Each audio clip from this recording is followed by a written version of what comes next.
Chapter 726. There were a total of 49 rooms in the abstinence courtyard, each with its own courtyard. They were divided into two sections, a light room and a dark room.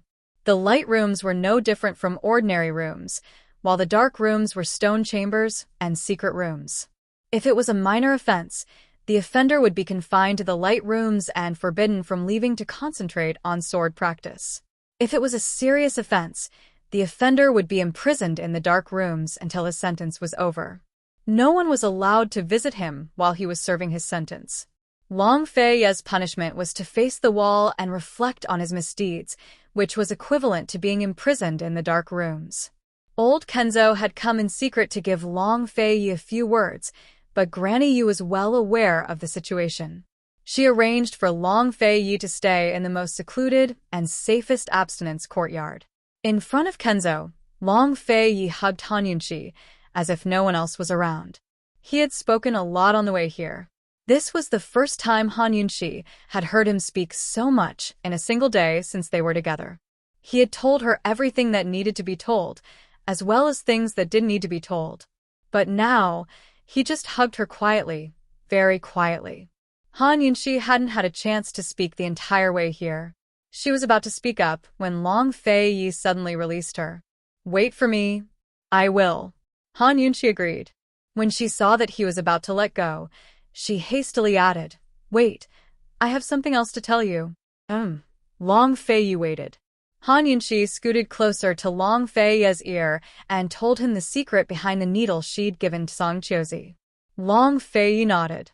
"Excellent. Is there anything else?" he asked. Han Yunxi shook her head. He was about to release her when Han Yunxi stopped him again. "There's something else." He patiently pressed his ear closer to her and waited for her to speak. But this time, she couldn't say anything big. Actually, there was nothing much she could say. She just wanted him to hug her a little longer. Elder Kenzo and Granny Yu watched from the side. Granny Yu smiled silently at Elder Kenzo, but Elder Kenzo pretended not to see it. He looked out the door with a serious expression. Long Fei Ye knew what Han Yunxi was thinking, but he still let her go. "Good girl, it's only for a month." Han Yunxi had always been free and easy, but for some reason, she didn't want to let go this time. Although she didn't want to think about it, she still let go. Suddenly, Long Fei Ye lowered his head and captured her lips, kissing her deeply. He didn't linger, but decisively let go, and walked into the secret room without looking back. Han Yunxi wanted to follow, but Granny Yu stopped her. After old Kenzo entered, he closed the door behind him. Han Yunxi stared at the tightly shut stone door, feeling inexplicably flustered. She didn't know what to do, only feeling that the world had suddenly emptied out and that she was the only one left. She'd prepared herself long ago, but why did she feel so caught off guard? Ever since he took her away from the capital that night, the two of them hadn't parted at all. Actually, she had no idea that he'd been watching her from the shadows even in the capital. It could be said that they hadn't been apart for long after that night in the bridal chamber, when she cured his poison. But now they were separated by a single wall for a month. This was the first time in her life that Han Yunxi had experienced the torment of being so close, yet so far apart. He'd barely entered the room, but she was already having a hard time. She thought that she must love this man more than she had imagined. Elder Kenzo said he'd leave after a few words, but an entire hour passed with no sign of him. Granny Yu didn't rush him, but only told Han Yunxi, "You're here to receive punishment. Behave yourself and don't run around if there's nothing important." "Understood." "Many thanks, Granny Yu," Han Yunxi said seriously. Granny Yu didn't wait for Elder Kenzo, but turned to leave. Han Yunxi only knew that Elder Kenzo had gone in to assist Long Fei Ye in his cultivation. She didn't know anything else. She leaned against the stone door, trying to hear what was going on inside, but couldn't hear a thing. She wanted to calm her heart and seize the time to cultivate. She was still stuck at the first level of the poison storage space and couldn't break through to the second. Although they were on Celestial Mountain, various factions were stirring beneath the mountain, especially that mysterious poisons expert. He was hiding in the shadows, waiting for an opportunity to strike. She was a martial arts trash, so her poison skills had to be even stronger. She had to be the strongest. Time always passed very quickly during cultivation. Han Yunxi sat cross-legged on the bamboo bed, trying her best to calm her heart. But instead of calming herself down, she accidentally summoned Lil Thing out of the room. Lil Thing had been nurturing its poison blood in the poison pond, so it was still in a daze when it was summoned. Like a ball, it rolled on the ground a few times before slamming into the door with a thump. Lil Thing crawled to its feet and rubbed its butt as it stared at the door in bewilderment. It didn't hurt after such a big bump. Lil Thing thought, I must have put on some weight. It looked back at Mama Yunxi, then at the door. It was about to jump out when Han Yunxi called it back. Come here. Don't run around. Lil Thing immediately scurried onto Han Yunxi's body and began to squeak nonstop.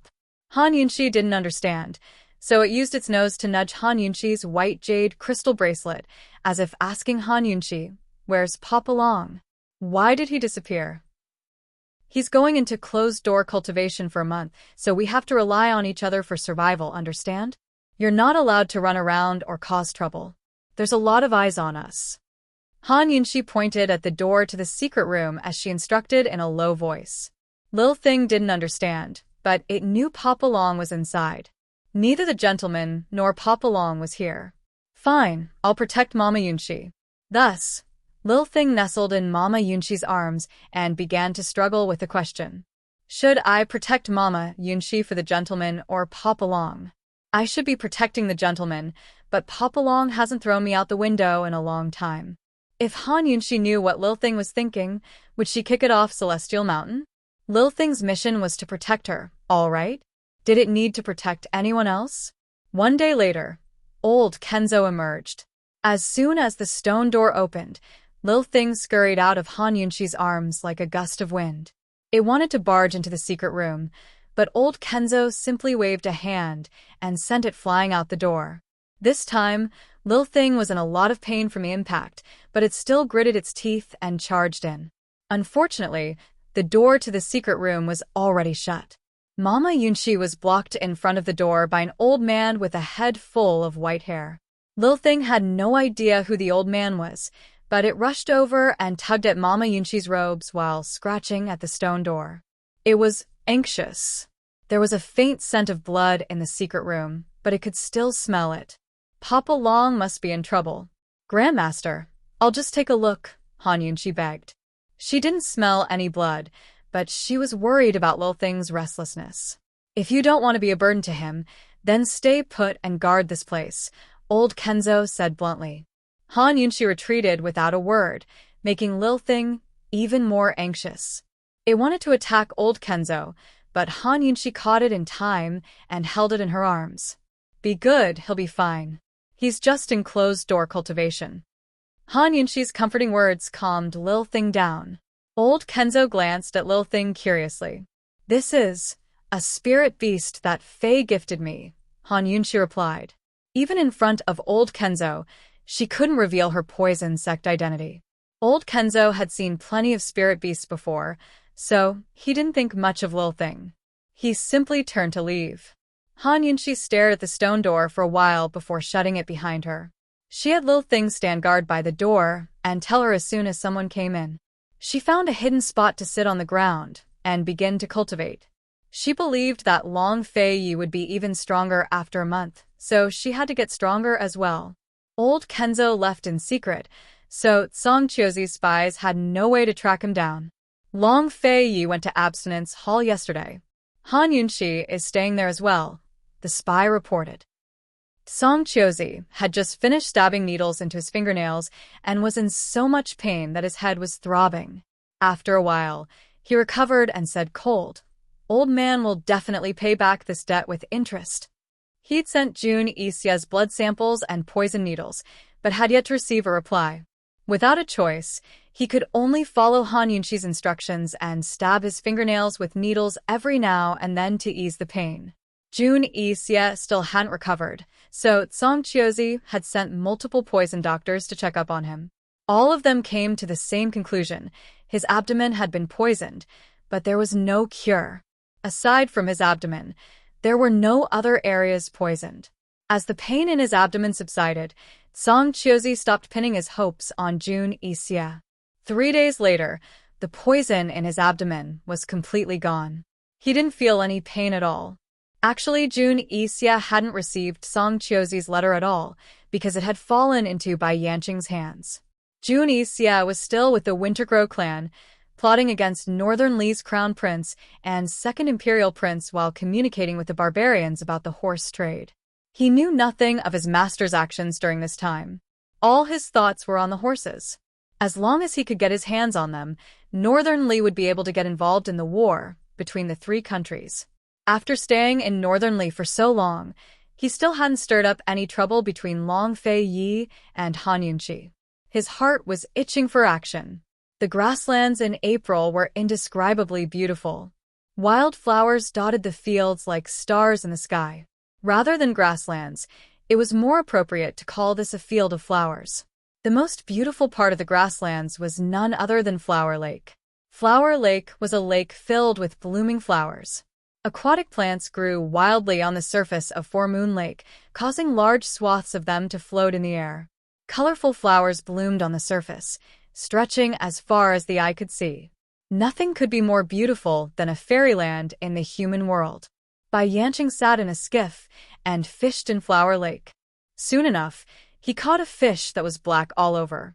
It was obvious that the fish had been poisoned to death as soon as it took the bait. Bai Yuqiao was alarmed by the sight, but not by the fish, but by the hook. It was obviously made from the needles Song Chiozi had sent to senior brother. As for whether master had poisoned the fish, or the needles themselves, Bai Yuqiao had no idea. She stared hatefully, knowing that master wasn't planning to tell senior brother about Song Chiozi's letter. Recently, master hadn't paid much attention to the martial arts circles. He didn't even care about Lady Lungyu's death. He was focused on the war between the three countries and the South Central region's commander-in-chief's estate. Just what was he planning? Chapter 727. Bai Yuqiao couldn't fathom her master's thoughts, but she didn't dare to ask. She only hoped that her senior brother would hurry back. Even if he returned to master's side, he might not notice anything. But there was always a chance. If he was far away in Wintergrow country, he'd have to help master count the money even if he was sold. Soon enough, a hawk circled overhead a few times before swooping down to land on Bai Yanqing's arm. Bai Yanqing took off the slip of paper tied to the hawk's leg and glanced at it before tossing it into the lake. Bai Yuqiao recognized all the hawks that delivered letters to her master, but she'd never seen this one before. That meant she had no idea where the letter came from. It was unclear what was written on the paper, but Bai Yanqing kept fishing expressionlessly. A full 2 hours passed before he finally spoke. What do you think of Long Fei Yi? Besides master, no one can compare to him. Bai Yuqiao was doubtful. Could it be that the letter had something to do with Long Fei Yi? Long Fei Yi and Han Yunqi were currently on Celestial Mountain. Could that hawk have come from there as well? Song Chiozi only knew her senior brother, not master. That meant the two had no dealings at all. Could it be that he had dealings with other people on Celestial Mountain? Or perhaps master had planted spies on the mountain. Your master can't compare to him either. Bai Yanqing chuckled. He can't compare to master. Master has a noble status, unparalleled martial arts, and superb poison skills. Long Fei Yi can't compare to you in any of these aspects. Bai Yuqiao wasn't trying to curry favor. In terms of birth, master was a descendant of the 7 noble families, far more noble than any other member of the imperial clan. Moreover, master had long found out from Grand Concubine Yi that Long Fei Yi was only adopted and didn't have the blood of Tianning's imperial clan. In terms of martial arts, only Tianshan Kenzo could compare to master in the current martial arts circles. Master only kept a low profile, which was why he wasn't listed on the rankings of Cloud Realm Continent's experts. In terms of poison skills, Long Fei Yi couldn't compare at all. Little girl, you don't know any better. Don't speak nonsense, Bai Yanqing chuckled kindly. He was probably the only one who could understand the meaning behind his words. In any case, Bai Yuqiao was confused. Bai Yanqing had the time to fish, but most of Cloud Realm Continent's forces were busy. The Three Kingdoms was at war, so he had to deal with the Tian and country as well. He was so busy every day that he didn't even have a foot on the ground. Win S Longses, Emperors to take, S's troops went to reclaim. Although Emperor Kong Chung didn't trust the Chu clan troops as much as before, he had no choice but to do so at a time like this. Only the Chu clan troops could resist the Ning clan troops. On the other hand, General Mu didn't make a personal appearance in the Tian and country. Instead, he remained in the Tian and capital to assist Long Tianma. Young General Mu Qinggu personally led the Mu family troops into battle and won multiple victories. They even took over one of Tianning's major cities. The Chu clan army, the Mu clan army, and the Ning clan army, these three armies had worked together many times over the years to deal with the northernly cavalry, but now they were killing each other. They understood each other all too well. If it was a free-for-all between the three armies, Ning Chung would never lose. But the Chu clan troops and General Mu had joined forces to attack the Ning clan troops from the east and west. Moreover, Tianning's internal strife was still ongoing, so there were many who sought refuge with the Tian and country. Ning Chung could be said to be besieged on all sides, but the Chu and Mu family troops admired him for holding out for so long. Despite their admiration, the Chu clan troops and General Mu didn't relax in the slightest. Their supplies were limited, so they had to end the battle quickly. Food was the most important thing to the people, and even more so to the armies. Without grain, even the bravest of warriors couldn't fight on the battlefield. Western Zhou's agriculture wasn't developed to begin with. They had to purchase grain every year, and their internal strife had long left their national treasury with little grain. On the other hand, Tian's agriculture was well developed, but many conscriptions over the years had left much of the farmland barren. It was likely that they'd have even less grain to hand over this autumn. On the other hand, Tianning had the support of Cloud Realm Trade Consortium, so their grain wasn't as big of a problem as Western Zhou and Tianan. Thus, Western Zhou and Tian wanted to end the battle quickly and focus on offense, while Tianning wanted to prolong the war and focus on defense. Actually, it wasn't just a matter of grain. War was a matter of moving one hair and affecting the whole body. Neither Western Zhou nor Tianning could afford to waste a single battle. In the imperial study of Western Liang's imperial palace, Ning Chung was casually leaning against the back of his chair with one leg crossed over the other. His left hand rested on the armrest, looking lofty and domineering. Even though the Ning clan troops had suffered multiple defeats, his expression didn't betray any of the dejection or disappointment of a loser. "When will the last batch of red coat cannons arrive?" he asked the black-robed servant, his gaze as arrogant as ever. Cloud Realm Trade Consortium had already provided 2 batches of red coat cannons to Tianning. Ning Chung had used them all on the eastern front to defend against General Mu's attacks. Otherwise, he wouldn't have been able to hold onto Western Liang's capital with his limited military strength. "Master, those redcoats are still locked up at Three-Way Black Market. They haven't been sent out yet," the servant replied honestly. Ning Cheng's gaze turned cold. "Who locked them up?" "The Council of Elders." Ning strode in. "Unless there's no other choice, those redcoat cannons can't be used. Only then will there be no other choice." Ning Chung retorted coldly. He'd led troops into battle for so many years, but when had he ever felt so stifled? Now he was being attacked from 2 sides. All he could do was defend, not attack. It was not his style to only defend and not attack. Northern Li is a vicious wolf. You never know when it'll open its mouth to bite, Ning said seriously. The 2 red coat cannons they'd sent out earlier weren't a lot, but the ones hidden at the Three-Way battlefield weren't small in number. Even now, no one knew where they were. They were Cloud Realm Trade Consortium's final bargaining chip, as well as the Ning clan troops. They were meant to guard against Northern Li. If Ning Chung used those weapons now, Tianning country would be the first to bear the brunt of Northern Li's attack as soon as they moved south. When that happened, Tianning would be besieged from all sides and the consequences would be unimaginable. Moreover, the commander-in-chief's estate in the south would be eyeing them covetously as well, waiting for an opportunity to strike. Northern Li doesn't have any battle horses, So how can they move? As long as your lordship has a month's time, I'll definitely be able to take down Western Zhou. Ning Cheng wasn't being arrogant, but he had enough capital to back his words. He was certain that Northern Li wouldn't be able to gather enough battle horses within a month. Even if they did, they wouldn't be able to put them into battle immediately. Horses and cavalry needed time to get used to each other. Within this month, he could deploy all the red coat cannons on the Eastern Front to pin down the Mu family troops. Then he could focus on dealing with the Chu clan troops. Even if he could take down Western Zhou within a month, he'd be able to destroy the Chu clan troops.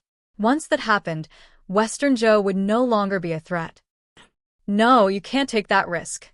Ningen wouldn't budge an inch. The Council of Elders has already issued a ban. No one is allowed to touch those weapons. The D clan's Council of Elders didn't have the power to control the other clans, but they did have the power to control Cloud Realm Trade Consortium's resources. Cowardly old thing, you'll never amount to anything. Ning Cheng's handsome face was frighteningly dark. If not for the fact that the situation was dire, his personality would have disbanded the Council of Elders long ago. Ningen was about to speak when a rush of wind came from outside the door. Ning Cheng immediately rose from his high chair, but at the same time, a sharp arrow whistled through the air to strike the back of the chair. Someone come. Ningen was alarmed. He recognized the arrow as a Chu clan arrow. Black-robed guards quickly appeared, but Ning Cheng retreated with a huff. Chu Chinga rushed in with an ebony bow at her hands, her expression stern. It was obvious that the arrow just then had come from her hands. Ning Cheng, I never thought you'd be so lowly and shameless. Chu Chinga cursed. You went back on your word and bullied a helpless woman like me. Are you still a man? Give me back my witch aunt. Ever since her premature labor had been exposed, Chu Chinga had been enduring all sorts of rumors and slanders. She was in so much pain that she wanted to die. In the end, she simply stopped listening to or caring about anything. Besides asking Ning Cheng about Han Yunxi's condition every day, she spent most of her time hiding in the imperial harem. Unexpectedly, Ning and had sent assassins to assassinate her. She and Witch Aunt had fought for an entire day and night. In the end, Witch Aunt had sacrificed herself to protect her. Besides Ning Cheng, who else could have incited Ning and to do such a thing? Besides Ning Cheng, who else in the palace could have deployed so many experts? Ning Cheng glanced at Chu Chinga before resting his gaze on Ning, and Chu Chinga assumed that he was going to push the blame onto Ningen, so she said coldly, "A real man dares to take responsibility for his actions. Don't make me look down on you." But Ning Cheng didn't push the blame away.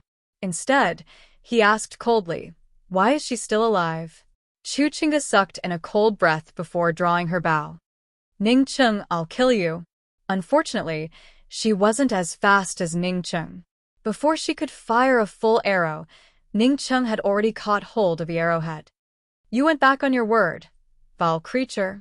Chu Chinga struggled, but couldn't move. Her archery skills were formidable, so Ning An's assassins couldn't kill her. But against Ning Cheng, she was helpless. "Your lordship agreed to give you Han Yunxi, but I didn't say I wouldn't kill you," Ning Cheng said before crushing the arrowhead to pieces. He hadn't intended to kill her, but this woman kept coming to ask him about Han Yunxi every day. It was too annoying.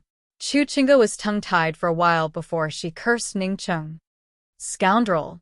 She mocked herself in her heart. How could she have misjudged him? This man and Long Fei Yi were like heaven and earth. There was no comparison at all. Ning Cheng dodged the arrow and used it as a sword to stab at Chu Chinga. Chu Chinga used her sandalwood bow to block, but Ning Cheng's move was only a feint. While she was blocking, he viciously kicked her in the stomach. Chu Chinga flew out of the room and crashed heavily against the door. Ning Cheng looked at her disdainfully. "Your lordship doesn't kill women. You deal with it yourself."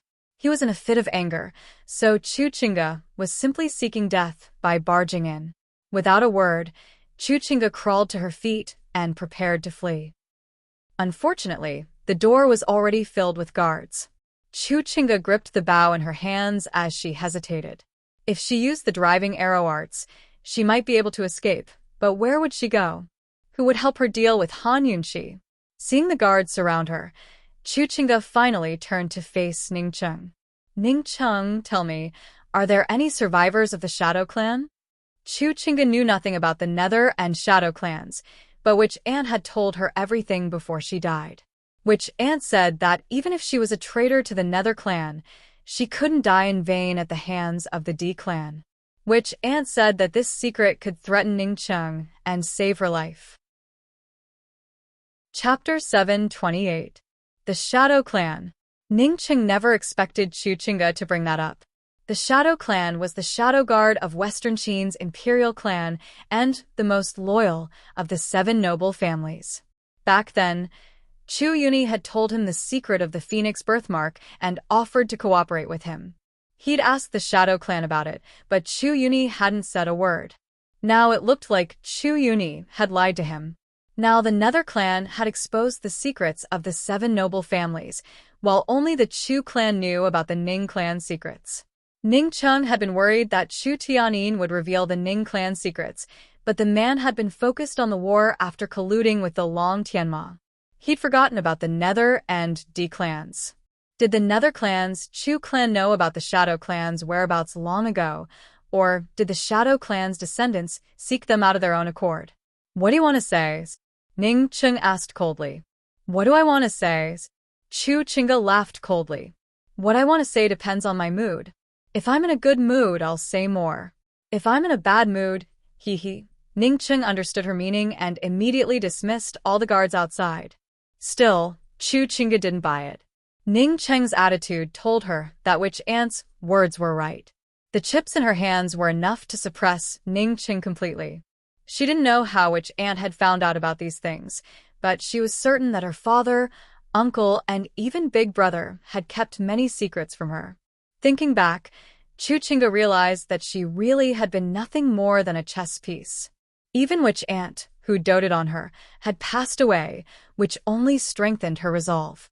From now on, she would live for her own sake and for the sake of revenge. Having gained the upper hand, Chuchinga calmed down and began to play with her fingernails in amusement.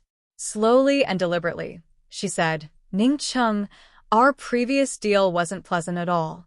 Tell me, how should I continue working with you? Ningcheng's eyes turned cold, but he endured it in the end. Of the 7 noble families, he only trusted the Shadow Clan. If the Shadow Clan was still alive, then Western Qin's imperial clan had to have a descendant left behind. No matter what, he had to find that person. Ningcheng suddenly recalled the secret of the Phoenix birthmark. Did the descendants of the Shadow Clan know about this? Had the Shadow Clan been searching for the orphan of Western Qin's imperial family all these years, just like the fiends? How do you want to cooperate? Ningcheng asked patiently. It's very simple. I'll tell you the secret the day you hand over Han Yunxi to me. Chuchinga laughed out loud before she added, Of course, you can kill me too. That way, you won't have to wait any longer. Ningcheng's hand, which had fallen into his sleeve, clenched so tightly that it made cracking sounds. However, his face was still as calm as before. Someone come, send the Empress Dowager back to the palace. Chuchinga knew she was safe now. She turned around gracefully, raised her chin proudly, and strode away. Once Chuchinga was gone, Ning'en couldn't suppress the joy in her heart. Big brother, there's finally news of the Shadow Clan.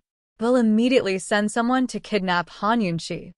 The D clan had been searching for their master for too long, too bitterly, and too lonely. Especially Ningcheng, who was the head of the clan. He needed companions worthy of his trust, someone who would treat him with absolute sincerity and risk their lives for him. Han Yunxi's at Celestial Mountain. Are you going? Ningcheng asked coldly. Celestial Mountain? Ning'en was surprised. How did you know? Weren't Han Yunxi and Long Fei Yi at the South Central Region's Commander-in-Chief's estate? When did they go there? Ningcheng didn't answer her, but asked, Long Fei Yi just destroyed the City of Daughters not long ago. Say, who do you think we should send to kidnap them after they leave Celestial Mountain? Ning'en was at a loss for words. It was impossible to kidnap someone from Long Fei Yi's hands, unless they could separate the Long Fei Yi and Han Yunxi. Go personally to Three-Way Black Market and repeat Chuchinga's words to those old fogies. Tell them to give your lordship 1 month and return the red coat cannons in full. Once we've destroyed Western Zhou and Tianan, your lordship will lead troops south and force Long Feiyi to hand over Han Yunxi. So Ningcheng was saying that he was going to lead troops to kidnap a woman? Was that necessary? It's better to plan things out at length. As long as we can get Han Yunxi out of Long Feiyi's sphere of influence, we won't have to worry about catching her, Ningen said seriously. Your lordship isn't planning to play dirty with Long Feiyi. Your lordship will fight with him. If he loses, he'll hand over Han Yunxi. If your lordship loses, he can do whatever he wants with me, Ning Qing said. Ningen looked at her older brother in disbelief. Since when did the man Chu Qingge had called a scoundrel become so upright? Ningen couldn't think of any other reasons. She assumed that Ningcheng wanted to use the Shadow Clan as an excuse to bargain with the Council of Elders and have them deliver the red coat cannons instead. After all, the Shadow Clan was more important than the fact that they were being attacked from both sides. Big bro, leave Han Yunxi's matter to me. Focus on the battle. There's still 3 months until autumn. If they can't get any grain this fall, they'll have a hard winter. Ningen was very calm, but Ningcheng only looked at her coldly. Don't get involved in Han Yunxi's matters. So speaking, he didn't waste any more words with Ningen, but left her to one of his guards to negotiate with the Council of Elders at the three-way battlefield. Ningen felt that Ning Cheng's handling of this matter was strange, but she couldn't put her finger on it. She knew she couldn't persuade him otherwise, so she excused herself. She wondered if Ning Cheng was holding a grudge against Han Yunxi. Not only did he want to kidnap her, but publicly humiliate her as well. After all, the news of Han Yunxi splashing wine on Ningcheng had long spread throughout the Ning clan troops and Cloud Realm Trade Consortium. That was probably the most humiliating thing in Ningcheng's life. As soon as Ningcheng left, Ningcheng ordered his guards to keep an eye on Han Yunxi. Then he arranged for people to investigate the Chu clan and track down the Shadow clan. Afterwards, he buried his head in his pile of military reports again. After an hour of silence, Ningcheng lowered his eyes and asked, "Any news from Jinzhen?" Who was Jinzhen? His guard gave a start, but quickly recovered to report, there shouldn't be any news yet. If they do, they'll definitely send it over. Ningcheng didn't speak, but kept flipping through the military reports in his hands. A few days later, late at night, Ningcheng finished his work and was about to leave the imperial study when he stopped at the door.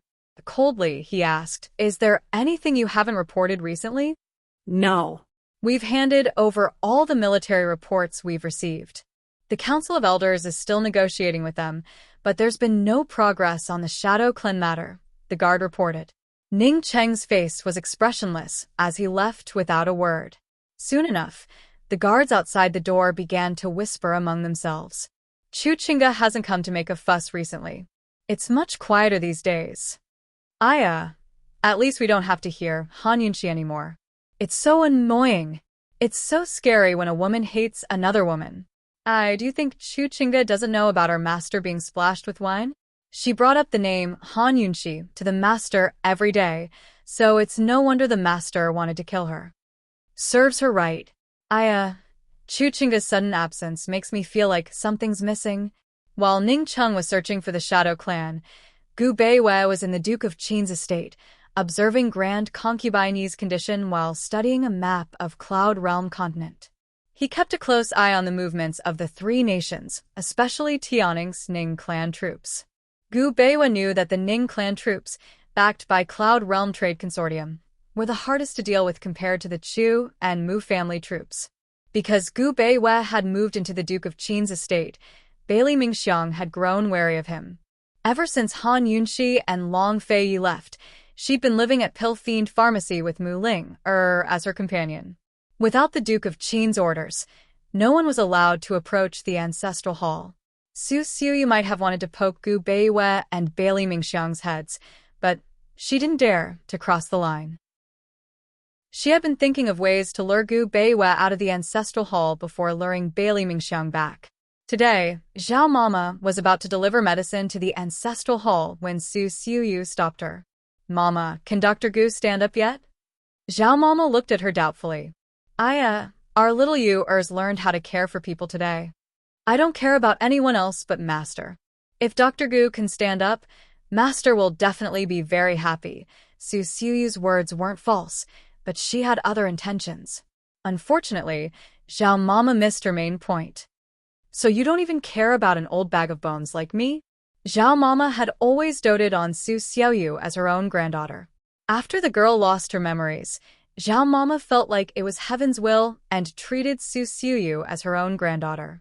Su Xiuyu was a heartless girl, at least on the surface. She looked at Zhao Mama from head to toe and said, "Why should I care about you? Aren't you perfectly fine?" Zhao Mama poked her nose. "You damned girl with no conscience. You still haven't told me how Dr. Gu is doing?" Su Xiuyu asked impatiently. "He'll be able to stand for a while in the next few days. He'll definitely be healed by the end of the month," Zhao Mama said happily. "That's great. We should celebrate." Su Xiuyu was thrilled. "Mama, your cooking skills are so good that everyone likes to eat your dishes. When Dr. Gu can stand up again, we'll call everyone over and celebrate." Su Xiuyu thought that if they held a banquet and called Bailey Mingxiang over too, she'd have a chance when he got drunk.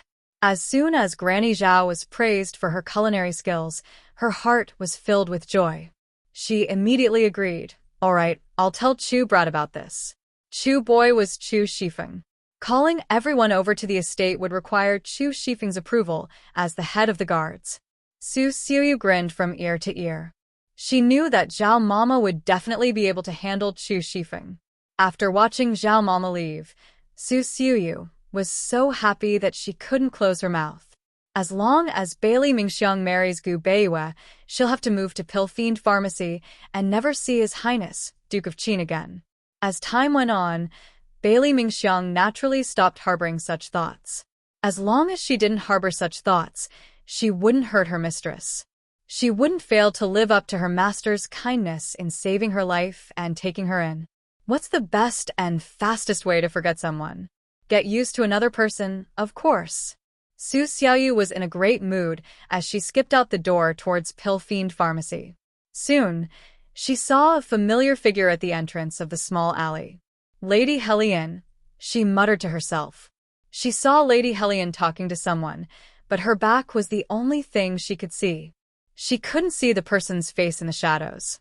Su Xiuyu hesitated for a moment, then silently walked over. Chapter 729. Lady Helian exchanged a few words with the man hiding in the shadows before following him into the alleyway. Su Xiuyu silently followed behind, her figure soon disappearing into the shadows. No matter how mature she was, Su Xiuyu was still a child. She didn't sense anything amiss until she reached the end of the alleyway when a group of black-robed men blocked her path. Alarmed, she realized that she'd been exposed long ago. "Lady Helian, just who are you?" Su Xiuyu demanded angrily. Unfortunately, neither Lady Helian nor the man in front of her turned around and kept walking. Soon enough, the black-robed men surrounded Su Xiuyu. Su Xiuyu wanted to jump onto the roof, but there were men waiting to ambush her there as well. She shouted loudly for help, but before she could shout twice, her mouth was covered tightly. She watched as Madame Helian's back gradually disappeared into the distance, and she herself slowly sank into unconsciousness. Why make things difficult for a child? Even if she recognized me, what would she know? Lady Helian's voice was helpless. The man's voice was heavy. "I'd rather kill the wrong person than miss the chance. Don't come to see me for the time being. The Duke of Qin's estate will definitely investigate if that child goes missing for no reason." Lady Helian reminded him. "Don't worry. As long as you do as you're told, they won't trace it back to you and your mother." The man smiled coldly. Lady Helian was about to leave when she turned back. "Must we kill that child?" "That's none of our business. Whether or not her life is worth keeping is up to the master." The man was already impatient. "Why aren't you going back?" Lady Helian sighed softly before lowering her head and hurrying away. When she emerged from the other end of the alleyway, everything was the same as before. There was no trace of what had happened just then. That night, Zhao Mama saw that Su Xiaoyu hadn't returned home, so she sent someone to ask around at Pill Fiend Pharmacy. Only then did she realize that Su Xiaoyu hadn't been there all day. Zhao Mama panicked and immediately went to the ancestral hall to find Chu Shifeng. Little Yu isn't a playful child. Ever since we moved to South Ning, that girl's either at the Duke of Qin's estate or Pill Fiend Pharmacy. She hasn't gone anywhere else. Something must have happened to her. A complicated look flickered past Chu Shifeng's eyes before he ordered, "Someone come, search the entire city." "Boss, should we conduct a secret search first?" the guard asked. Chu Shifeng's voice was cold. "You're still trying to keep it a secret after losing her? Send someone to the South Central Commander-in-Chief's office to inform General Bailey and ask him to send people to help. Everyone split up and search. Su Xiaoyu is the Princess Consort's favorite. If you don't bring her back, be careful of your heads." "Boss, what if the commotion is too big and the robbers kill little Yu?" the guard asked anxiously. Granny Zhao was shocked when she heard that. Yes. Let's conduct a secret search first. What are you worrying about?" Chu Shifeng grew impatient. "Searching the entire city will only serve as a deterrent. You guys?" Although the guards weren't convinced, they didn't dare to deny Chu Shifeng's claims. Meanwhile, Zhao Mama didn't understand such matters, so she trusted Chu Shifeng completely. "What are you waiting for?" "That's right, send someone to ask around at the Han estate first. Maybe he went there." Chu Shifeng said. "He can't be there." Zhao Mama was certain. Unless he went with esteemed Wang Fei, little Yu wouldn't go. This old one asked too, but he really wasn't there. Chu Shifeng nodded without a word. As soon as Zhao Mama left, Gu Beiwei walked out with a cane in hand. His leg had mostly healed, but he was still undergoing treatment, so he had to use a cane to help him walk. Even though he was leaning on his cane, his back was still straight. This man, despite his ruined body, possessed an unyielding spirit. Beneath his light, carefree demeanor, he had deep feelings for his country. "You're purposely causing an uproar in the city?" he asked mildly. Chu Shifeng dodged the question with a question of his own. "How's esteemed imperial concubine's condition? We need to send a letter to Celestial Mountain in a few days. Let's report it together." Gu Beiwei was a clever man. If Chu Shifeng didn't answer, he wouldn't press the issue. He took out a letter and handed it to Chu Shifeng. "Esteemed imperial concubine's condition is all in here."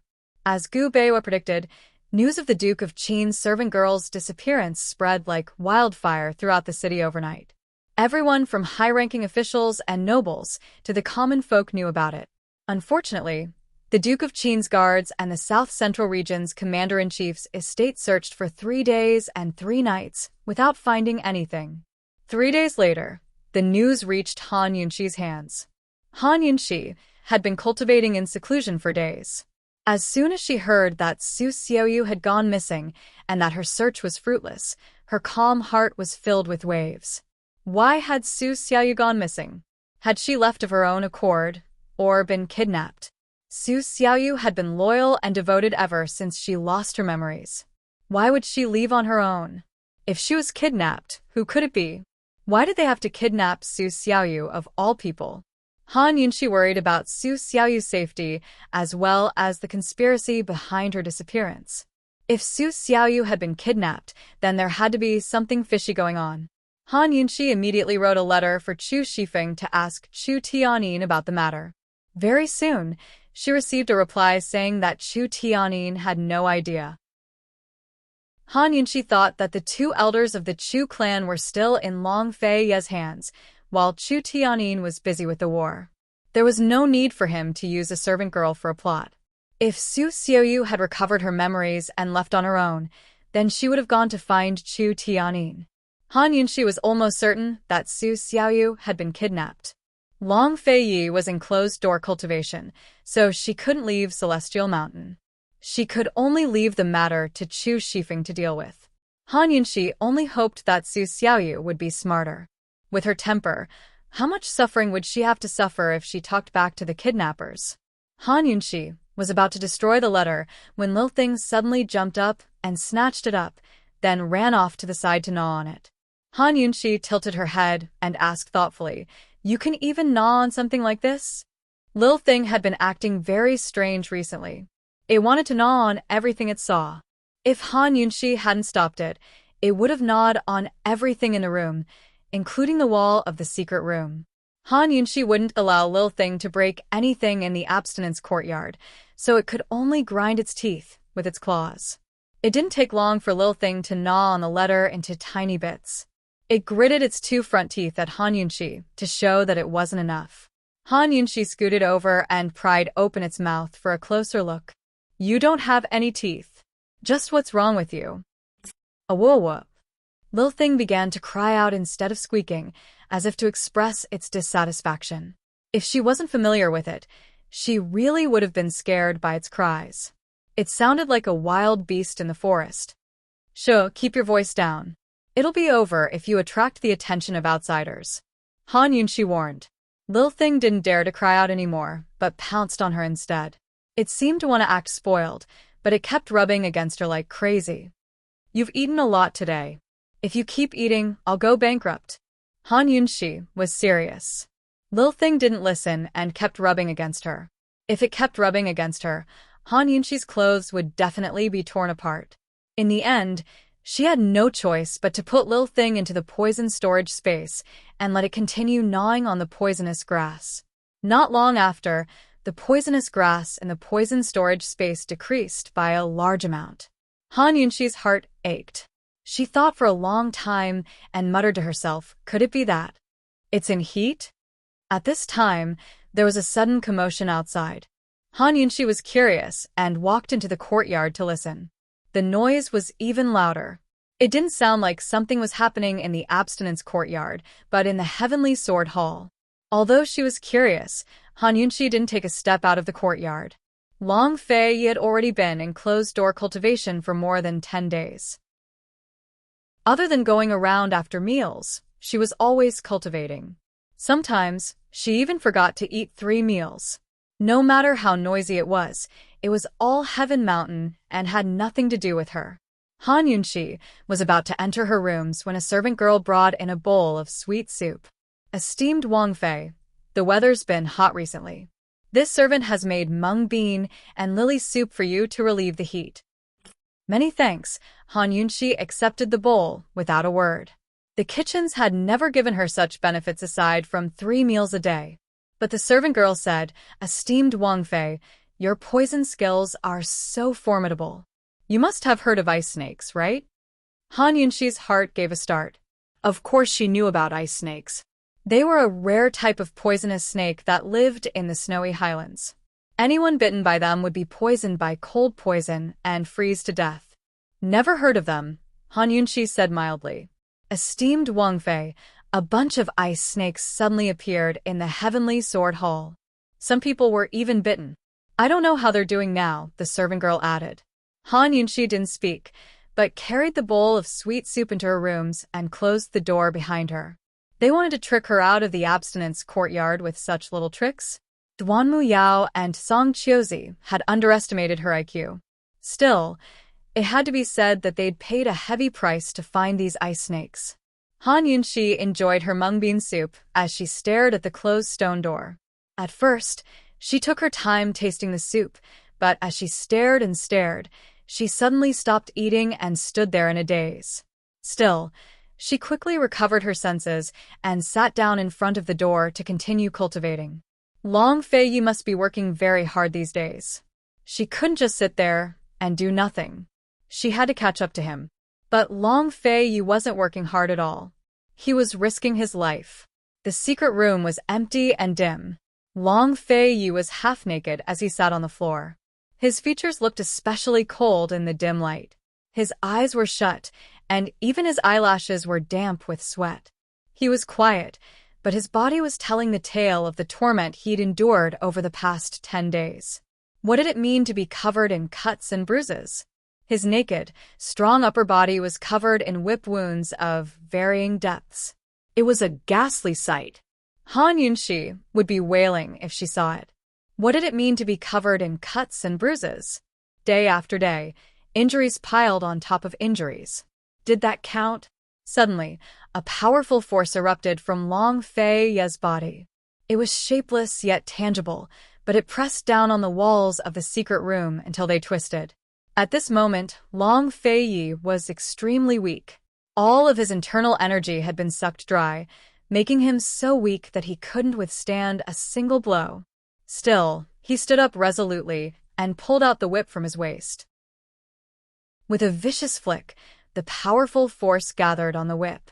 Even though Long Fei held it tightly, the whip still began to stir uncontrollably. After the lust-bite energy was released from the seal, there was only one way for it to return to the body and be controlled. And that was... Chapter 730. There was only one way to subdue the lust-bite power, and that was to endure it. Endure its attack.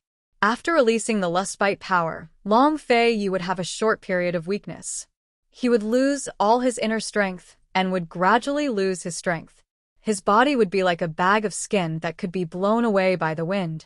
This was also the reason why Long Fei gathered the lust-bite power on the whip. Only by gathering the lust-bite power on the weapon would it have a chance to attack and endure its attack. The golden whip had long been dyed red with blood.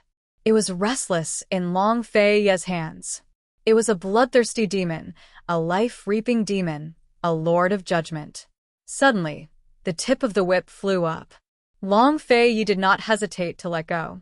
He turned his head and closed his eyes. Xiao. An earth-shattering sound was like the whistling of a gale. Xiao. A terrifying sound was like the cry of a crane in the sky. Xiao. A soul-stirring sound was like the sound of thunder. Whip after whip, sound after sound, the whip rose and fell. Flesh and blood splattered everywhere. After countless lashes, the whip finally lost all its power and fell to the ground. Long Fei stood there. His back was badly mutilated. The new injuries covered the old ones. His skin was torn, and his tall body was on the verge of collapse. However, his spine was still straight. He did not fall down. His brows did not crease at all. This was a habit that he had cultivated since young. No matter how painful it was, he would not make a sound. The weak candlelight shone on his sweaty side profile. His innate cold aura was replaced by a dense manly aura. It actually gave people an incomparably sexy feeling. He lowered his eyes. His entire body was emitting an aura that kept people 1,000 miles away. No matter who it was, they would not have sympathy for him at this moment. They would only have reverence. This man's body was strong, and his heart was even stronger. He would never be defeated. Even if it was him, he would not be able to defeat himself. He stood there silently, allowing the lust-bite power to boil and run around in his body. When the lust-bite power re-entered his body, he didn't have to rely on brute force to subdue it. Instead, he had to rely on his heart force. He had to hold on. Before all the lust-bite power flowed into his dantian, he could not fall, nor could he give up. He had to use his mind to control them. An hour later, his internal energy finally returned, and it was clear that it had improved. He silently picked up the long whip and put it away. Then, he took out the hemostatic medicine and gauze that his master had prepared for him and began to treat his wound. It was as if the bloody storm just now had never happened. The wounds were all on his back. He only sprinkled the hemostatic medicine on the gauze and wrapped it around his body. It was a simple and crude treatment, but it still stopped the bleeding. At this point, today's mission was considered over. Once the lust-bite seal was undone, the lust-bite power did not surge out all at once. Instead, it would surge out a little every day, growing stronger day by day. It had only been more than 10 days, and the further it went, the stronger the lust-bite power would be. After treating his wounds, Long Fei leaned against the wall beside the stone door. The injuries on his back were too severe, so he could not lean against the wall. He could only lean against the wall with his head slightly raised. It had only been 10 days, but his face had become a lot thinner. It had become more angular and cold. He closed his eyes and did not move. It was as if he was asleep, but also as if he was thinking about something. The room was silent, and the floor was covered in blood. His silent figure seemed especially lonely. What was loneliness? Loneliness was when Han Yunxi was sitting behind him. They were separated by a wall, back to back. Loneliness was when he was on the verge of life and death, but the person he loved did not know anything about it. Loneliness was when he sat, his back would unconsciously lean against the wall. Not only leaning against it, but he also used all his strength to press against it. Despite the unbearable pain on his back, the corner of his mouth quietly rose in the darkness. He was sure that she must also be leaning against the wall. Loneliness was that as he sat here, he could see the clean black clothes hanging across from him, not stained with any blood. He had deliberately taken them off, just to cover up the injuries all over his body after he came out of seclusion, and to deceive her. Han Yunxi, this prince has become addicted to deceiving you. I can't stop. Han Yunxi slowly opened her eyes. She had just finished a complete cultivation of heart force, and her consciousness had just woken up. Originally, she was just leaning against the wall, but now that she relaxed, her entire body's weight was leaning against the wall, sticking close to it. She raised her head, her gaze somewhat wandering. Long Feiyi, are you okay? Long Feiyi, what are you doing right now? Long Feiyi, I miss you. Could it be that you're also thinking about me right now? Thinking of this, Han Yunxi leaned against the wall again. She was clearly sticking close to it, but she still wanted to get a little closer. Long Feiyi, how can I get a little closer, a little closer? Day after day, the pain came day after day, and so did the longing. Over the course of a month, Han Yunxi was already close to breaking through to the second level of the poison storage space. Despite her repeated efforts, she couldn't break through. She felt like she was reaching a critical point where she couldn't take that final step. She needed someone to give her a push. She recalled how she had foolishly opened the poison storage space and entered the first level because she had absorbed the poison pond. Did she really need an opportunity to break through to the second level? She couldn't figure it out. Over the course of the month, Duanmu Yao and Song Qiuzi had plotted countless times to lure Han Yunxi out of Abstinence Hall. But no matter what they did, Han Yunxi refused to budge. With Long Feiyi here, what better reason could there be for her to leave? None. For an entire month, day after day of hellish torture, Long Fei didn't even crease his brows, cry out in pain, or collapse. Today was the last day. It was also the most crucial day for Long Feiyi to control the lust-bite energy. The lust-bite energy that had erupted today was much more powerful than any of the previous times. If he lost control of it, not only would all of his efforts be wasted, he did not know what the consequences would be. The sword sect master did not know either. Perhaps no one else in this world knew the answer. Long Feiyi only knew that he had to win today's battle. He had to win. Even though he was about to open the stone door and see Han Yunxi, he was still as steady as a mountain. He didn't draw out the lust-bite energy as soon as he rested like before. He needed to make some preparations to make sure nothing went wrong.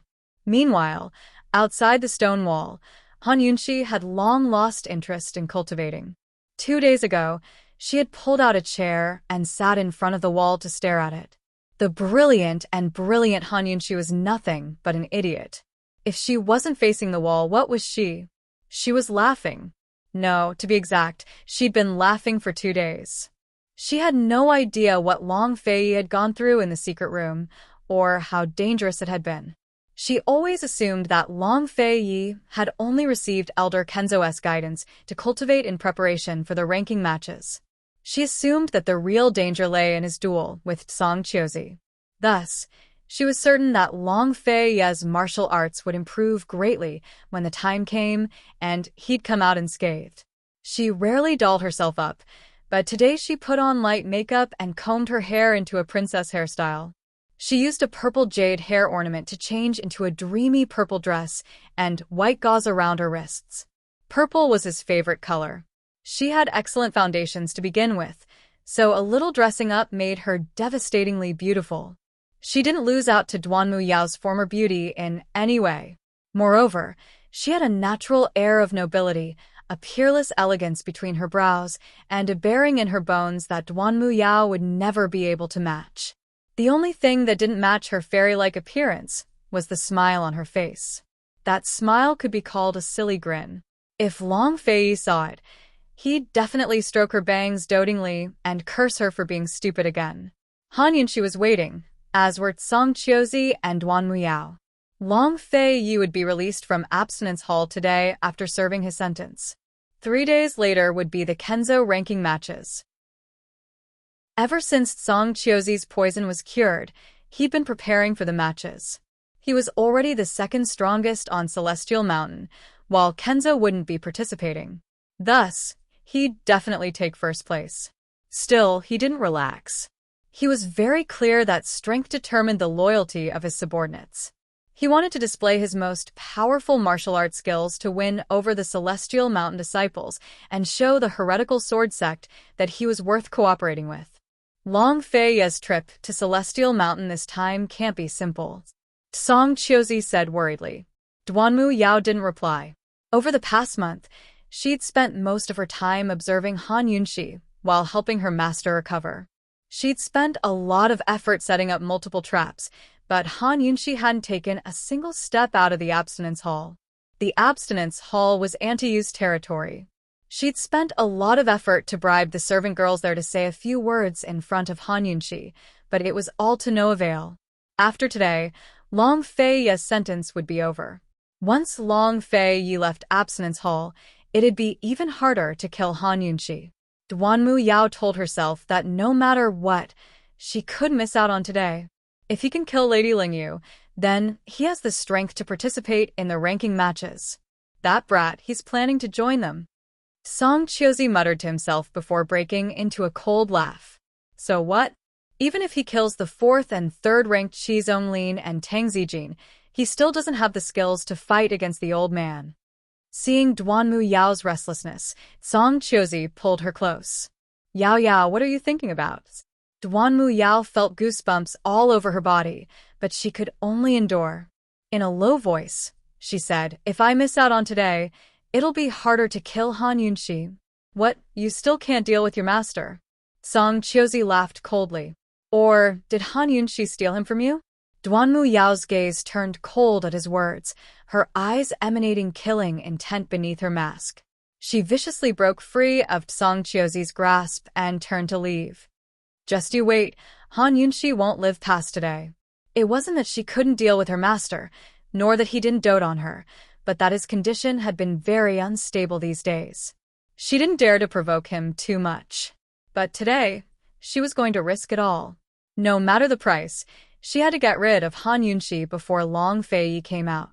Every time her master treated her wounds, he'd never said a word. Over the past few days, he'd only asked her one question. Yao Yao, why couldn't I save your Shamong back then? Ever since Master found out about her injuries, he'd only nearly acted up that one time in front of Song Qiuzi. Over the past month, he'd been very calm in front of her. But she knew that he wasn't calm at all.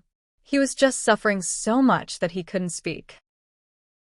If she wanted to enter the Abstinence Hall and get rid of Han Yunxi, she could only rely on Master. Duanmu Yao had long formed a plan in her heart. When she thought about how the Long Fei Yi would never see Han Yunxi again, she couldn't help but grow excited.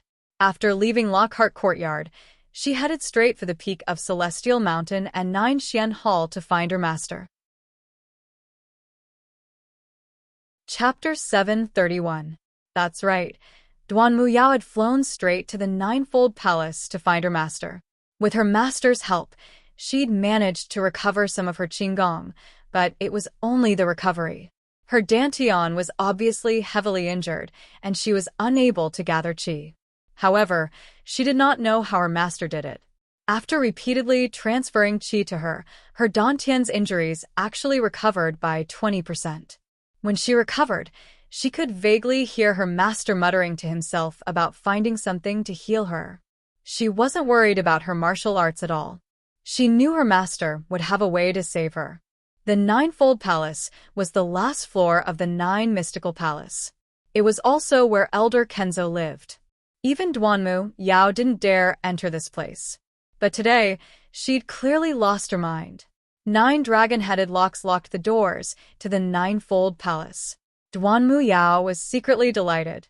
Only she and Long Fei Yi knew that once the ninefold palace was locked, it meant her master had fallen ill.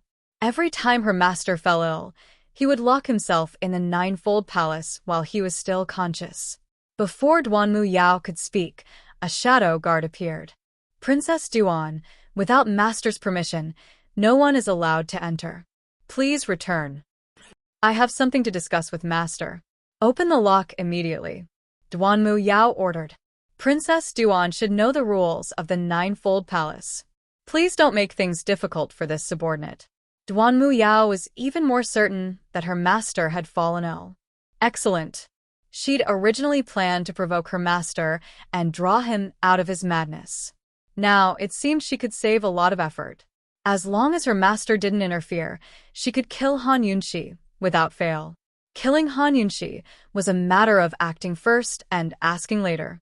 With her master's love for her, what could he possibly do to her? All right, this princess won't make things difficult for you. Duanmu Yao turned to leave. The shadow guard could see her strange behavior, but as long as she didn't force her way into the ninefold palace, it had nothing to do with him. Duanmu Yao returned to her room and took out a bottle of poison without hesitation. She drank it all in one gulp. This poison was a gift from Jun Yixia. It was a highly toxic poison in the poison world, rose vine. Once poisoned, a strange pattern would appear on the 10 fingertips. It was shaped like a vine, and it would spread along the back of the hand, up the arm, and over the whole body. Once the veined patterns covered the entire body, the vines would begin to suck human blood and blossom into blood-red roses. When the flower was at its most brilliant, it was also the time when the rose vine killed people. His blood would spurt out from the rose, and not a single drop would flow out. From the time the vines grew to the time the flowers bloomed, there were only 3 days. If he didn't get the antidote after 3 days, he would definitely die.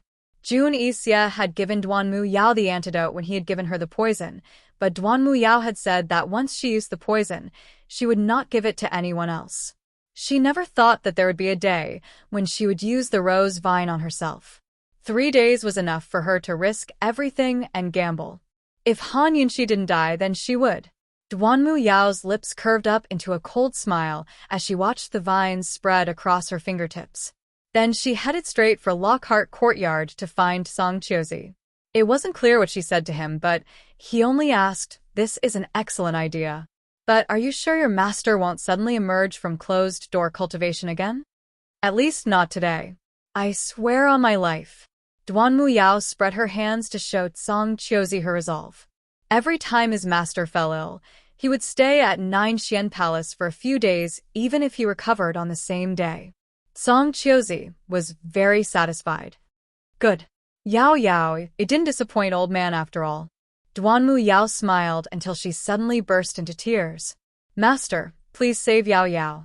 Master's in closed-door cultivation and can't take care of this. Only you can save Yao Yao. Without a doubt, Duanmu Yao was starting to put on an act. What's wrong with you now? Song Chiozi played along. Han Yunxi, she sent someone to poison the tea.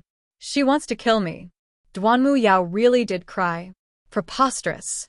She made face up for punishment and still doesn't know how to repent. Old man's definitely going to take care of this today. Let's go. Old man will take you to get the antidote. Song Chiozi said to his trusted aide before leading Duanmu Yao to the abstinence hall. As soon as the abstinence hall disciples saw Song Chiozi, they went to report to Granny Yu. By the time Granny Yu returned, Song Chiozi and Duanmu Yao had already broken into the abstinence hall at the back of the mountain, searching room by room. Granny Yu somersaulted in the air before landing in front of them and blocking their way with her sword. Although she had no idea what was going on, Song Chiozi and Duanmu Yao must have made preparations if they dared to barge into the abstinence hall. Today was the last day of Fei's closed-door cultivation. No matter what, she had to get through it. Over the past month, Celestial Mountain had been plagued with poisons. More than a few times, poisons had appeared to disturb the disciples' cultivation. She knew that Song Qiuzi and Duan Muyao were behind all of this. Duan Muyao was in cahoots with the 100 Poison sect, so it was easy for her to get her hands on the poisons. Their goal was to lure Han Yunxi out of the room. But Han Yunxi hadn't disappointed her. She still hadn't taken a single step out of the Abstinence Hall. She couldn't allow the Abstinence Hall and Celestial Mountain's rules to be challenged like this. She couldn't fail Fei's trust, much less betray Han Yunxi's persistence.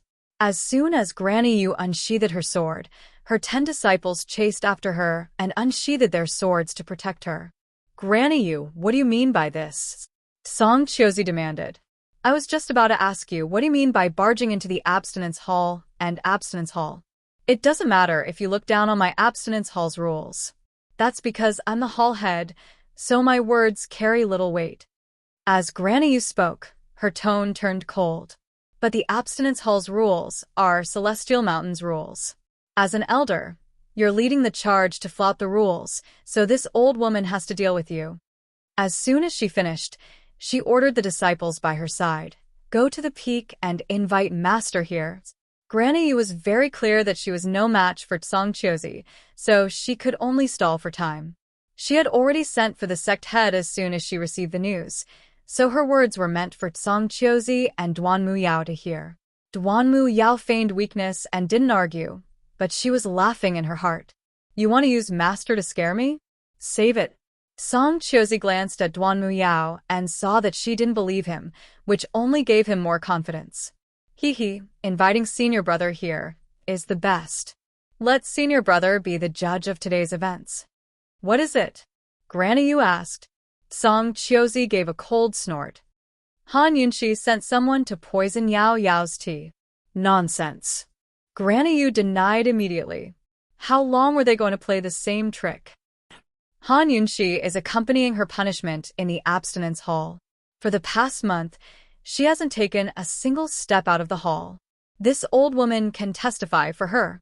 If she doesn't leave the hall, then naturally someone else can poison her. Song Qiuzi retorted. Who is it? Call them out for this old woman to see. Granny Yu refused to budge. Unexpectedly, Duan Muyao really did summon a guard from the peak. He was here to turn himself in, claiming that he'd received Han Yunxi's secret letter and poison to murder Duan Muyao. If witnesses and evidence couldn't be faked, then why were there so many unjust and false cases in this world? Granny, you didn't believe it. How can a servant's one-sided words prove anything? Duan Muyao immediately rolled up her sleeves and held out her hands.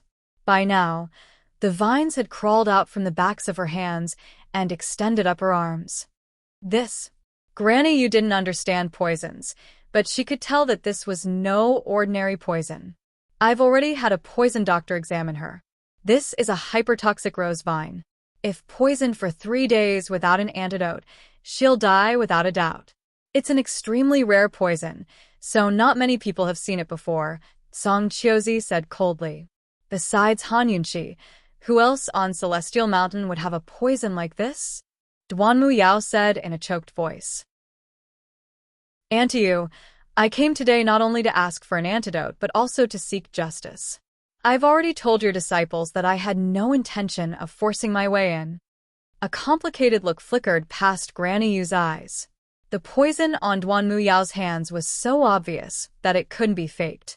But even more than that, she refused to believe that Han Yunxi would do something so stupid. It was very likely that Duan Muyao had taken the poison herself to frame Han Yunxi. Without this old woman's permission, you forced your way in. Granny Yu's tone was unyielding. You should report this to your master first, not run here with the head elder and run amok. Auntie Yu, masters in closed-door cultivation. Marshal Uncle Song is the head of the Council of Elders, so he should be the one to decide things for me, Duan Muyao retorted. Hearing this, Granny Yu cursed in her heart. It looks like Duan Muyao had calculated the time to come. Isn't there still 3 days? Wait until your master comes out. Granny Yu added. Yu Min, what are you saying? If anything happens to Yao Yao, can you bear the responsibility? Song Qiuzi demanded. Duan Muyao started sobbing before turning to leave. I'll just wait. If Master comes out on 5 days, I'll wait 5 days. If she comes out on 10 days, I'll wait 10 days. She was clearly threatening Granny Yu. Granny Yu hesitated. If anything happened to Duanmu Yao, she wouldn't be able to bear the consequences. Even if she didn't think for herself, she had to think for the abstinence courtyard disciples. Their futures all depended on her. Seeing her hesitate, Song Chiozi pretended to yield. Yumin, it's fine if we don't enter the abstinence courtyard. Go call out Han Yunxi and treat the poison first. Right or wrong, it won't be too late to wait until senior brother comes out. After some hesitation, Granny Yu said, fine. Since we know the poison came from Rose Vine, this old woman will just go find Han Yunxi for the antidote. She doesn't need to show up. As for who poisoned her, we'll do as you say. Wait until senior brother comes out of closed-door cultivation to explain. Duanmu Yao cursed inside. This Yumin is a real pain in the neck. Seeing Tsang Chiozi shoot her a look, Duanmu Yao burst into tears. If she doesn't apologize to me, I won't treat this poison. Even if I die, I won't. Yumin, this isn't something we can take responsibility for. Either call out Han Yunxi, or let us in. Choose for yourself. Song Chiozi lost his patience. Granny Yu was at her wit's end, but she didn't want to use force against them. Without a choice, she could only agree and hope that Han Yunxi could stall for time until Faye came out. All right, this old woman will take you there, Granny Yu said to her trusted aide. As Granny Yu spoke, she instructed her confidant beside her. Everyone, be on guard and surround the abstinence hall. No one is allowed to spread what happened here. If Han Yunxi can't stall for time, I'll just fight it out with Song Chiozi. Duanmu Yao had lost all her martial arts, so she shouldn't be able to do anything to Han Yunxi. Han Yunxi was currently facing the wall, counting the time with her fingers as she waited for Long Fei Yi to come out. In the silence, Duanmu Yao's voice drifted in from outside. Han Yunxi, you slut. Get out here right now. Chapter 732. Han Yunxi recognized Duanmu Yao's voice as soon as she recognized it. She immediately wiped away her silly smile and turned cold. She was about to see Long Fei Yi again, so she hated interruptions like this. The abstinence hall wasn't a place where anyone could enter. She had only been allowed in under the pretense of accompanying Long Fei Yi while he was being punished. Something big must have happened for Duanmu Yao to be standing outside her door. Han Yunxi didn't dare to be careless. She immediately opened the door, only to see Duanmu Yao, Song Chiozi, Granny Yu, and her 10 senior disciples standing outside. Although she was alarmed, she still walked out and closed the door behind her. Cold, she looked at Duanmu Yao and asked, "Who's the slut cursing?" "You." Duanmu Yao raged. "What's the slut cursing me for?" Han Yunxi retorted with a cold smile. The nervous Granny Yu couldn't help but laugh. Only then did Duanmu Yao realize that Han Yunxi had taken advantage of her. Furious, she cried, "Han Yunxi, you slut! You dared to poison me!" Han Yunxi couldn't help but roll her eyes.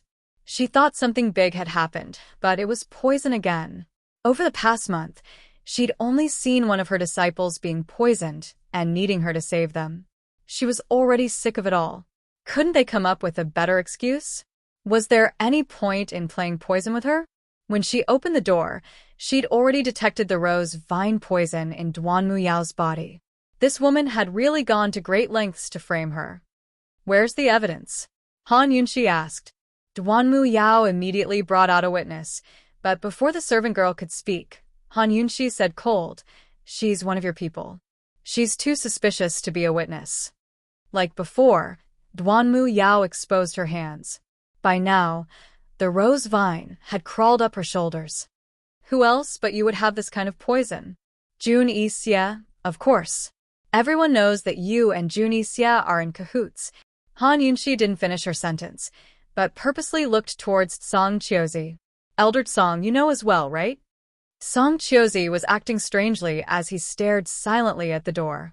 Han Yunxi was puzzled, but Duanmu Yao suddenly pulled out her sword and pointed it at her. "Han Yunxi, would this princess be so stupid as to poison herself? Hand over the antidote immediately, And this princess can still leave your corpse intact.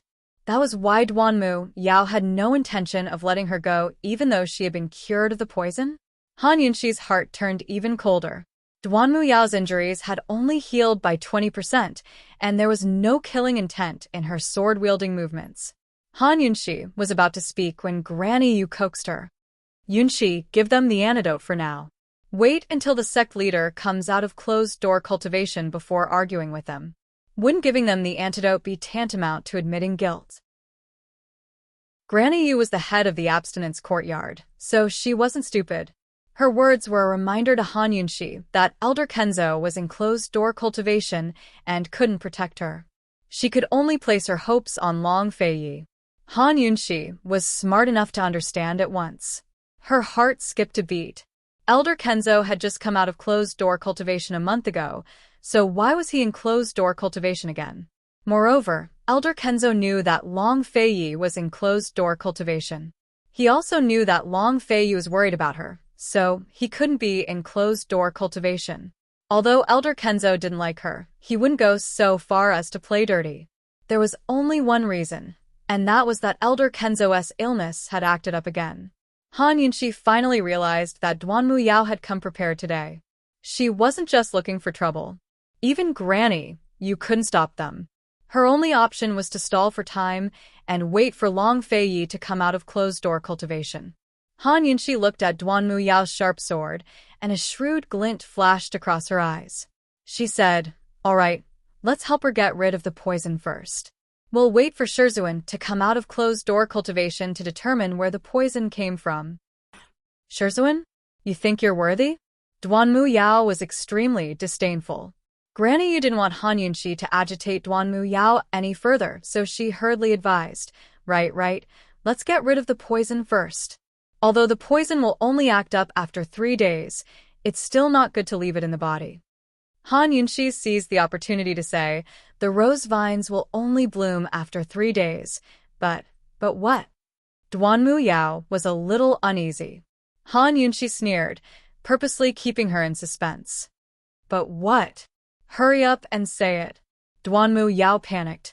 "But once those vines are allowed to crawl all over the body, even if the poison is cured, those vines will remain on the body forever, turning into wrinkles." Han Yunxi was lying, but Duanmu Yao shrieked, "I don't want it." "Han Yunxi, where's the antidote?" "I want the antidote." Her face was already old. If her body aged as well, how was she going to live on? She had to get the antidote today to ensure her own safety. As long as Han Yunxi produced the antidote, she could accuse Han Yunxi of being the culprit and claim that she had the antidote. As long as Han Yunxi was convicted, she would have a reason to kill Han Yunxi. Duanmu Yao was dreaming, but Han Yunxi said, "Where would I get a ready-made antidote? I don't have this poison with me. I only prescribed a few ingredients, but you found them. I'll concoct them for you as soon as possible." Concoct the antidote? Then when she could concoct the antidote would be up to her. This woman's stalling for time. Once Han Yunxi delayed until tomorrow, Long Feiyi would emerge from closed-door cultivation, and her plan would fail. While Duanmu Yao was hesitating, the silent Song Qiuzi suddenly rose to his feet. "Han Yunxi, you're still quibbling. You won't shed a tear until you see the coffin." "What's wrong with Song Qiuzi?" Duanmu Yao didn't understand, but she still played along. "Martial uncle, give Yao Yao justice." Song Qiuzi hadn't planned to be so direct, but he sensed something off as soon as he arrived. There was a powerful force hidden within the room that struck fear into his heart. Auntie Yu and Duanmu Yao's internal energy were too weak to sense it, but he sensed it as soon as he arrived. He suddenly realized that Long Feiyi wasn't being punished at all, but cultivating behind closed doors. What a Li Kenshin! He actually tricked me and left me with a trick like this. Kenshin must have taught Long Feiyi some sort of peerless martial arts, or even internal energy to Long Feiyi. Otherwise, how could Long Feiyi wield such power? With the ranking matches at hand, he couldn't allow Long Feiyi to wield such power no matter what. Song Qiuzi looked like he was going to attack Han Yunxi, but his sword veered off course and split open the door. Han Yunxi was stunned, but Granny Yu was even more alarmed. She shielded Han Yunxi in time and missed Song Qiuzi's attack. How could an expert like Song Qiuzi miss so easily? He did it on purpose. What was he planning? As Song Qiuzi prepared to enter the room, Granny Yu blocked his path with her sword. At the same time, one of her disciples came to protect Han Yunxi from Duanmu Yao's attack. Soon enough, Granny Yu and Song Qiuzi began fighting. The disciple handed Han Yunxi over to a servant girl who'd rushed over to help Granny Yu. Granny Yu was a 6th-level expert while Song Qiuzi was a 7th level. The difference between them was like heaven and earth, so even with the help of the 10 core disciples, it was still difficult for her to deal with him. She couldn't gain any advantages, much less gain the upper hand. The only thing she could do was stop Song Qiuzi from entering the room. She had no idea what Long Fei Yi was practicing in that secret room, but today was the last day. It had to be the most crucial moment, so there was no room for error. Han Yunxi didn't understand martial arts, but she could tell that Song Qiuzi's target was Long Fei Yi. Under the protection of the servant girl, Han Yunxi ignored Duanmu Yao's harassment and kept shooting poison needles at Song Qiuzi. Unfortunately, Song Qiuzi was too strong. Even her most powerful pear blossom teardrop rain couldn't do anything to him. The abstinence hall wasn't surrounded by fog like the other areas, so she couldn't even spread her poisons. She was anxious. Even now, Duanmu Yao was still chasing after her and stabbing at her with her sword. Han Yunxi, I'm going to kill you. Kill you? You're the one who made me like this. You stole my senior brother and my master, so I'll kill you. Duanmu Yao was simply a madwoman. If not for the fact that she hadn't recovered her martial arts, Han Yunxi would have been stabbed to death long ago. While Granny Yu and the 10 core disciples were struggling to hold on, the sounds of fighting rose from the front courtyard. What's going on? While Granny Yu was distracted, Song Qiuzi stabbed her in the shoulder. Master. The disciples did their best to surround Song Qiuzi before Granny Yu could break free. She retreated to one side and saw an injured disciple approaching. Auntie Yu, the sword and scripture depositories are attacking us. Granny Yu was alarmed. Are they rebelling? By now, Song Qiuzi had already beaten back the 10 core disciples and reached the door. Granny Yu couldn't care less and chased after him with her sword. Song Qiuzi, if you take another step forward, senior brother won't let you off. Old man is here to find an antidote for Yao Yao. Senior brother will be grateful to me. Song Qiuzi smiled coldly. Granny Yu's sword stabbed at his back, but he exploded with a burst of strength that sent Granny Yu flying. But Han Yunxi was right behind him, shooting out multiple needles at him. Song Qiuzi waved his hand, causing all the needles to fall to the ground. Then, he grabbed Han Yunxi by the neck. Han Yunxi allowed him to do as he wished and kicked out. Needles shot out from the tip of her foot, but Song Qiuzi dodged them all. You're seeking death. Song Qiuzi increased his strength, causing Han Yunxi's face to flush red with blood. Her foot, which had just kicked up, lost all strength and slowly fell to the ground. Her life was hanging by a thread. In an instant, all the attacks stopped. Granny Yu's heart pounded in her chest. She'd never been so nervous in her life. Song Qiuzi, let's talk things out, she exclaimed. Delighted, Duanmu Yao rushed forward, but Song Qiuzi tossed Han Yunxi aside. As soon as she hit the ground, she coughed up mouthfuls of blood. Song Qiuzi not only grabbed her by the neck, but used internal energy to injure her internal organs as well.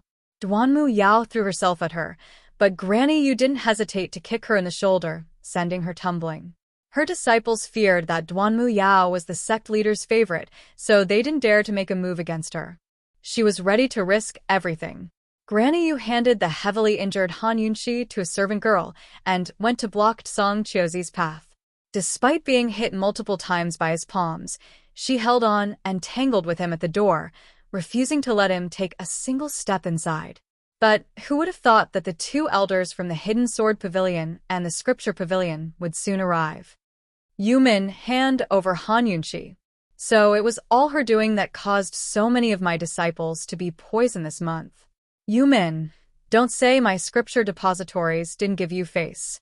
Hand over Han Yunxi or face the consequences.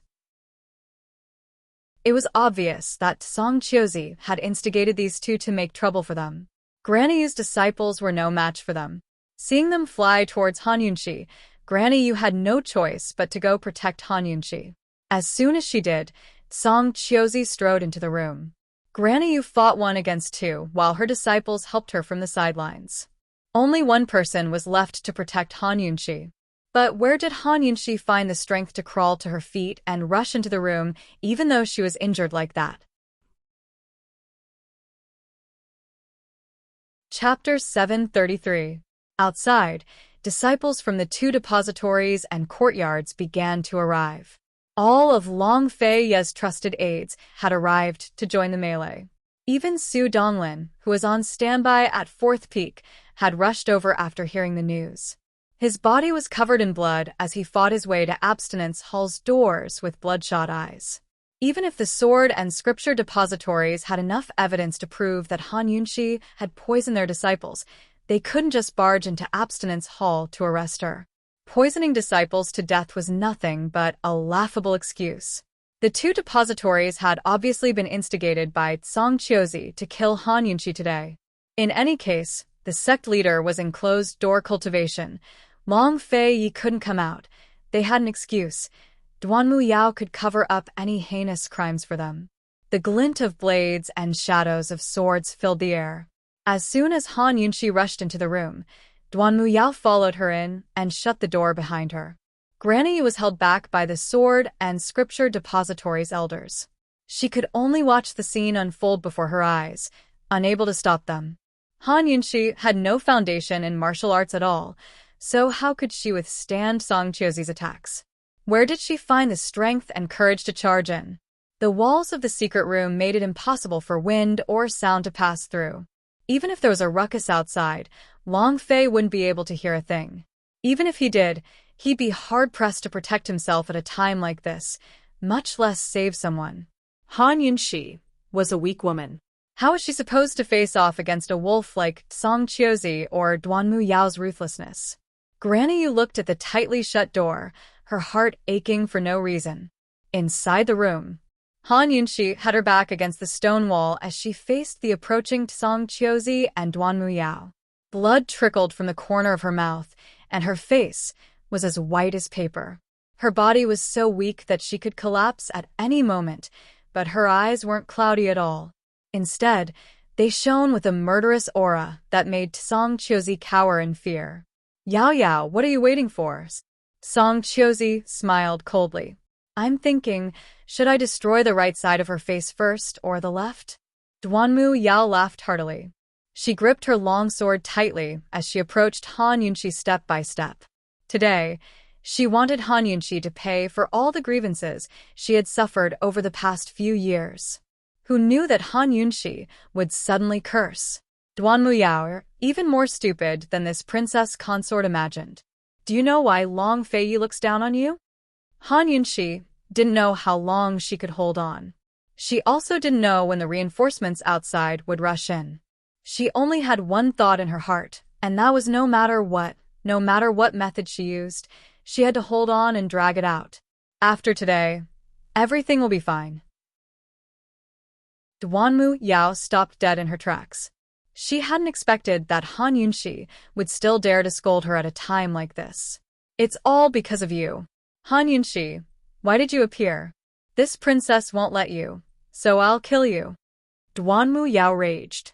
Song Chiozi could tell at a glance that Han Yunshi was stalling for time. Ignoring Duanmu Yao, he raised his sword high and channeled internal energy into it, creating a clanking sword chi as he prepared to slash open the stone door. Han Yunshi cried out, Duanmu Yao, it's because you're so stupid that no medicine can save you. You like Long Fei Yi, but you keep harming him. Do you know what Long Fei Yi is doing in that secret room? He's in closed-door cultivation. Song Chiozi's real target isn't me, but Long Fei Yi. Can't you tell yet? Today's the last day. If he's disturbed, you should know the consequences better than I do. Duanmu Yao gave a start as she looked at Song Chiozi in disbelief. Long Fei Yi's in closed-door cultivation again? Why didn't Song Chiozi tell me that? Song Chiozi's sword was already glowing with a brilliant sword on. Just as it was about to strike, Duanmu Yao rushed over and grabbed his hand. You dared to lie to me. Let go. Song Chiozi roared. Duanmu Yao didn't let go, but bit down viciously on his hand. Furious, Song Chiozi shoved her aside. You really are so stupid that no medicine can save you. Duanmu Yao crawled to her feet and spread her arms in front of Song Chiozi's sword. Song Chiozi, even if Long Fei Yi dies, he can only die by this princess's hands. He's mine. I won't let you hurt him. Scram, or else old man will kill you too, Song Chiozi said coldly. Try me. Do you think my master doesn't know a thing? Duanmu Yao warned. My master just doesn't want to deal with you. That's all. Try me. I promise he'll make you die a horrible death even if he destroys Celestial Mountain. In the end, Song Chiozi was still afraid of Kenzo. Although he was impatient, he had no choice but to restrain himself and coax Duanmu Yao. Yao Yao, Martial Uncle never expected you to believe Han Yunshi's words and let her sow discord so easily, Song Chiozi said sincerely. How could Martial Uncle kill Fei? If Martial Uncle did, your master wouldn't forgive me either. Uncle Master only wanted to injure him a little and kill his spirit. If he's hurt, he'll have to recuperate on Celestial Mountain for a few months. As for Han Yunshi, Song Chiozi didn't finish, but gave Duanmu Yao a meaningful look. As soon as she thought of Long Fei Yi staying on Celestial Mountain for a few months, Duanmu Yao's heart wavered. Han Yunshi wasn't stupid enough to pin her hopes on a woman like Duanmu Yao. She took advantage of Song Chiozi's inattention to shoot multiple poison needles at him. Unfortunately, Song Chiozi was too strong. He knocked them all to the ground with a single hand. Yao Yao, did you see that? Han Yunshi's clearly trying to sow discord between us. Song Chiozi's eyes flashed with a sinister smile. Yao Yao, Martial Uncle never expected an outsider to provoke us. Humph, how infuriating and lamentable. The word we was mixed with a warning, and Duanmu Yao understood that. Without a word, Duanmu Yao backed away and pointed her sword at Han Yunshi. Han Yunshi backed away step by step until her back hit the wall again. She had nowhere else to go. Song Chiozi, do you still remember when this Wang Fei stabbed you with a needle at the top of Celestial Mountain? She asked. This was her final bargaining chip. She'd saved it for Long Fei Yi, but now she had no choice but to use it ahead of time. If Long Fei Yi could defeat Song Chiozi in the ranking matches and intimidate the other factions, it'd be best if he could peacefully resolve Celestial Mountain's crisis. But if he couldn't win and ended up tearing into Song Chiozi, then her poisons would definitely help Long Fei Yi. That needle could alleviate the pain in his stomach, but it also contained a slow-acting hypertoxic poison that couldn't be detected for now. Once the poison took effect, he'd die without a doubt. But in order to keep Song Chiozi from discovering, Han Yunshi's poison would take at least 2 months to show its effects. Song Chiozi was slightly alarmed. Although Jun Ixia hadn't replied, he'd invited multiple poisons experts to examine him and found that the poison in his body had long been cured. That's a slow-acting poison.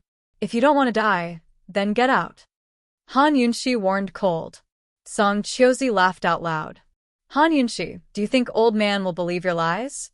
Han Yunshi wasn't sure if he'd believe her, but she still held on without a change in her expression. Since Elder Song dares to gamble with his life, then I'll accompany you to the end. In the end, Song Chiozi wasn't an easy opponent. He didn't believe her. Yao Yao, what are you still spacing out for? So speaking, he slashed at the stone door with his sword. At the same time, Duanmu Yao's sword stabbed towards Han Yunshi. Han Yunshi had nowhere to run or block. Either way, she'd die. Long Fei Yi, I still can't finish the 100 steps with nowhere to run. Han Yunshi chose to advance. She took a step towards Song Chiozi and spread her arms to block the sword with her body. Long Fei, I'm taking this step towards death for your sake. Does it count as one of the 100 steps I've taken? Long Fei Yi, Yunshi didn't go back on her word. I'll keep waiting, even if I die. Long Fei Yi, are you still leaning against the wall? Long Fei Yi, do you miss Yunshi? Long Fei Yi, Yunshi misses you. I really, really miss you. Song Chiozi didn't stop. His sword chi was swift and fierce, forcing Han Yunshi to bleed profusely from the corner of her mouth. His sword followed closely behind, slashing viciously at her head. Boom. There was a sudden explosion as a powerful force erupted from Han Yunshi's body. It knocked aside the sword and sent Song Chiozi and Duanmu Yao flying backwards to crash against the door. What just happened? They saw a tall white wolf appear out of thin air in front of Han Yunshi. It was as big as a bear, its fur as white as snow without a trace of impurities. Between its brows was a symbol of a blood-red flame that resembled a burning sacred flame. It stared at Song Chiozi and Duanmu Yao, its demonic red eyes glowing with a strange light. They were filled with an unusual coldness and viciousness. Both Song Chiozi and Duanmu Yao were stunned by the aura of a king emanating from the white wolf's body. It was clearly a beast, but it seemed like a high and lofty king of humans. What is this thing? Where did it come from? Han Yunshi fell to the ground as waves of dizziness washed over her head. When Song Chiozi's sword slashed at her, she felt the entire poison storage space boil. She didn't know what happened, but she felt something fly out of the space beyond her control. All sorts of poisons flew about inside the space, causing her dizziness to intensify. Still, Han Yunshi forced herself to hold on. She looked at the mighty white wolf in front of her and felt an inexplicable sense of familiarity. Lil Thing. She muttered to herself in disbelief. Has Lil Thing recovered? Is this Lil Thing's true form? The white wolf turned to look at Han Yunshi. As soon as it saw the bloodstain by her lips, the symbol between its brows glowed red. The white wolf immediately turned towards Song Chiozi and Duanmu Yao with a roar, revealing a pair of blood-red fangs. Blood fangs. Song Chiozi was alarmed. Poison beast. It's the poison sex poison beast. Only poison beasts have blood fangs. Duanmu Yao was even more shocked. She had teamed up with Jun Yixia to enter the sky pit for the sake of this poison beast. Although she'd never seen the beast in person, she remembered Jun Yixia saying that its fangs were the color of blood. Once bitten, one would die from poison. Moreover, its blood wasn't poisonous and could cure hundreds of poisons. When they entered the sky pit, all they saw were shackles and handcuffs, but not a trace of the poison beast. Why would it appear out of thin air here? And why would it protect Han Yunshi? Could it be? Duanmu Yao cried out in alarm. Han Yunshi, you stole the poison beast. No. No one can steal the poison beast, Song Chiozi denied immediately. In disbelief, he said, Han Yunshi, you're actually a descendant of the poison sect. Chapter 734. If they didn't recognize those blood-red fangs, no one would have guessed that this majestic white wolf was the poison sect's poison beast. Everyone knew that the poison beast's name was Gu Shu, so it should be a rodent. Han Yunshi never expected her poison sect identity to be exposed at a time like this, but she didn't have time to think. Right now, her mind was preoccupied with one thing. Has Lil Thing fully recovered? Can it deal with Song Chiozi? Blood-red flames burned between its brows as the white wolf gave a low howl. Step by step, it advanced towards Song Chiozi and Duanmu Yao. Duanmu Yao was at a loss for what to do when Song Chiozi grabbed her hand and fled out the door. Han Yunshi rejoiced. If Song Chiozi's gone, then he won't be able to deal with the white wolf. In that case, she and Long Fei Yi should be safe for now. Her nerves, which were so tense that they were about to break, finally relaxed.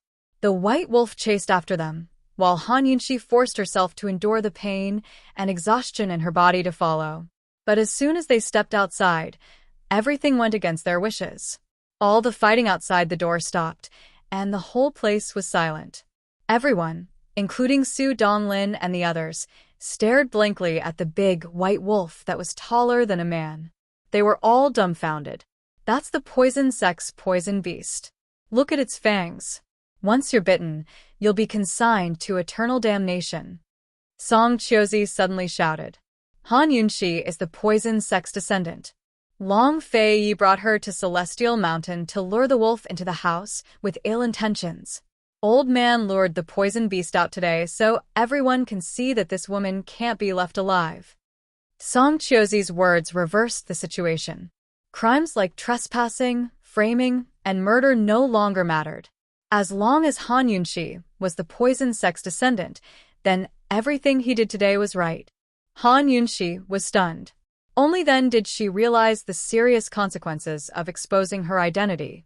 Ever since the poison sect was destroyed by the medical academy and listed as a taboo sect, it had been labeled as an evil faction by the mainstream powers of Cloud Realm continent. Its reputation was 100 times worse than the 100 poison sects.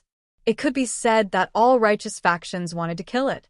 Even the powers of the imperial court didn't dare to associate themselves with the poison sect. Once her identity was exposed, it meant that she would become the enemy of all the forces in the world. Everyone had the right to kill her. Back then, in order to hide this matter, in order to lure Mu Xian out, in order to keep this secret forever, Muing Dong had spent a lot of effort. Han Yunxi suddenly felt a chill down her spine. She knew that she was in big trouble, and Long Fei Yu was also in big trouble. Yunxi Yu, Granny Yu couldn't believe it. Although she didn't want to, the terrifying fangs of the white wolf forced her to believe it. You're actually a remnant of the poison sect. I must have been blind to risk my life to protect you. Granny Yu's change in attitude proved just how cruel reality was. Her birth could deny everything about her. I really am a descendant of the poison sect, Han Yunxi admitted openly. But this has nothing to do with Long Fei Yi. He doesn't know about this at all. Whatever you want to do, come at me alone. Ha ha ha. Song Qiuzi laughed out loud. How could Long Fei Yi not know about this? Someone come, grab this woman before we talk. Although they feared the poison beast, the disciples of Lockhart Courtyard, sword depositories, and scripture depositories all came forward to surround Han Yunxi and the white wolf. The white wolf gave a low howl as it scanned its surroundings with cold eyes, ready to pounce at any moment. When Song Qiuzi saw that the abstinence courtyard disciples didn't move, he looked coldly at Granny Yu. What, human? Are you going to shield a remnant of the poison sect? Long Fei Yi colluded with the remnants of the poison sect and led the wolf into the house. He's lost all face for my Tianshan Kenzo. You're the head of the abstinence courtyard. It's one thing for you to shield him, but are you going to join forces with the poison sect against Celestial Mountain as well? The abstinence courtyard couldn't bear the crime of colluding with the poison sect. Neither could Tianshan Kenzo. Once the world found out that Tianshan Kenzo had dealings with the poison sect, Tianshan Kenzo's reputation would be ruined. Moreover, it'd be hard to explain things to Medical City. Granny Yu grew anxious. Stop slandering my abstinence courtyard. Stop slandering Fei. Neither this old woman nor Fei knew about this. Then what does your abstinence courtyard mean by not joining forces against the enemies? Song Qiuzi retorted. Granny Yu glanced at the white wolf before speaking icily to Han Yunxi. Han Yunxi, if you really want Fei's best interests, then give yourself up. Han Yunxi smiled coldly. Will he spare Long Fei Yi if I give myself up? Granny Yu, can you guarantee that the stone door won't be pushed open? Granny Yu couldn't answer. Han Yunxi walked to the white wolf's side and placed a hand on its body. She stared straight into Song Qiuzi's treacherous eyes and said word by word, Song Qiuzi, there's no need for such pompous words. No one can enter this door today, no matter who it is. Abruptly, a firm voice rose from the crowd. Protect His Highness Duke of Qin. Protect esteemed Wang Fei. Su Donglin propped himself up from a pool of blood with his sword. His face and body were covered in blood, but his gaze was resolute as he walked step by step towards Han Yunxi. As everyone watched, Song Qiuzi suddenly kicked out viciously, sending Su Donglin flying. Blood sprayed from his mouth as he spat out a mouthful of blood. Song Qiuzi. Han Yunxi raged. The white wolf suddenly flew over and caught Su Donglin before he hit the ground. Seeing the white wolf fly out, Song Qiuzi and the rest immediately attacked Han Yunxi. After all, the best way to subdue the white wolf was to take Han Yunxi as a hostage. But a dozen or so Celestial Mountain disciples surrounded Song Qiuzi and the rest. Before they could hold on any longer, the white wolf returned with Su Donglin in its mouth. In a flash, Song Qiuzi and the rest scattered in all directions, their swords at the ready. The white wolf placed the unconscious Su Donglin on the ground before crawling at Han Yunxi's feet. Han Yunxi hesitated before stroking the white wolf's head. Then she boldly sat behind it. This was the safest position. Once Han Yunxi was seated, the white wolf slowly rose to its feet. It stood right in front of the door, narrowing its scarlet eyes as it glared at them. The dozen or so Celestial Mountain disciples lined up behind the white wolf and Han Yunxi to guard the door. Song Qiuzi could clearly sense the energy within the room weakening. Although he didn't know what it was, he was certain that Long Fei Yi was absorbing its energy. There wasn't much time left. No matter what he did, he couldn't let Long Fei Yi succeed. Yumin, if the four of us work together, we'll definitely be able to trap this poison beast, Song Qiuzi said loudly. Granny Yu didn't answer, but went to stand by Song Qiuzi's side. She didn't want to hurt Long Fei Yi, but she had to be responsible to Tianshan Kenzo. Capturing the poison beast and Han Yunxi was her responsibility. If the sect leader was here today, he wouldn't let Han Yunxi off either. In the face of Tianshan's righteousness, Long Fei Yi's life was nothing. Since Han Yunxi wouldn't allow herself to be captured, Granny Yu had no choice but to fight. The four great elders' swords clanged as they emitted a murderous aura. When the white wolf sensed the murderous aura, the anger in its eyes burned even more. Before the four great elders could make a move, the white wolf had already pounced forward. Although its figure was large, it was extremely agile, as fast as an arrow leaving the bow. Song Qiuzi exchanged glances with his eldest disciple, Heilian, before charging at the poison beast. He shouted, "Celestial sword formation, get into formation." The other three great elders stood in three different directions in the air, their swords clanging. They attacked the white wolf from all directions at the same time, their momentum surging. The white wolf allowed them to attack as it focused on Song Qiuzi. It struck out with its paw, sending a powerful gust of wind that forced Song Qiuzi to dodge. The three swords stabbed at the white wolf, but none of them could pierce through. The white wolf's other paw swiped at the dodging Song Qiuzi, while its tail swept second elder to the ground. Third elder and Granny Yu quickly backed away, while third elder cried out in alarm, "Boss, the poison beast is invulnerable to weapons. What do we do?" Song Qiuzi crouched down, narrowly avoiding being scratched by the white wolf's claws. He backed away as well. Inescapable snare. Trap it. As soon as he spoke, the white wolf pounced in front of him with its bloody maw. Song Qiuzi jumped in fright. This poison beast was even more frightening than he imagined. Quick on his feet, he used his sword to block the white wolf's mouth and narrowly escaped death. Han Yunxi seized the chance to shoot out needles, but Song Qiuzi had no choice but to abandon his sword and leap into the air. The white wolf bit down viciously and broke Song Qiuzi's sword. Seeing this, Song Qiuzi grew alarmed and cried out, "Set up the inescapable snare formation. Hurry." The inescapable snare formation was Tianshan Kenzo's most powerful formation. As long as it was set up, it was more than enough to trap the white wolf. Once again, the three elders took up positions on three sides of the formation. Song Qiuzi stood in front of the white wolf and shouted at his eldest disciple, Ilian, sword. Ilian was currently fighting with the disciples guarding the gates when he turned back to throw his sword at them. Han Yunxi shot out multiple poison needles at him, forcing him to dodge. His sword fell to the ground before he could throw it. The white wolf pounced at Song Qiuzi, who had no sword in his hand. He turned to flee, but the white wolf didn't let him go. It bit into Song Qiuzi's robes and tore them to shreds. The three elders rushed over to save him, but none of them were a match for the white wolf. Not only did they have to avoid it, but they also had to guard against Han Yunxi's poison needles. Soon enough, they were all covered in wounds from the wolf's claws. The white wolf's only target seemed to be Song Qiuzi. It forced him into a corner, leaving him nowhere to run. It growled angrily as its blood-red fangs prepared to tear him to pieces at any moment. At this moment, second and third elder suddenly unleashed their sword-ons at Han Yunqi. The white wolf was the best at retreating, so it turned to attack second and third elder instead. Thrilled, Song Qiuzi cried, "Attack Han Yunqi and restrain it." But they were wrong. The white wolf easily dodged their attacks with Han Yunqi in tow until they were right in front of them.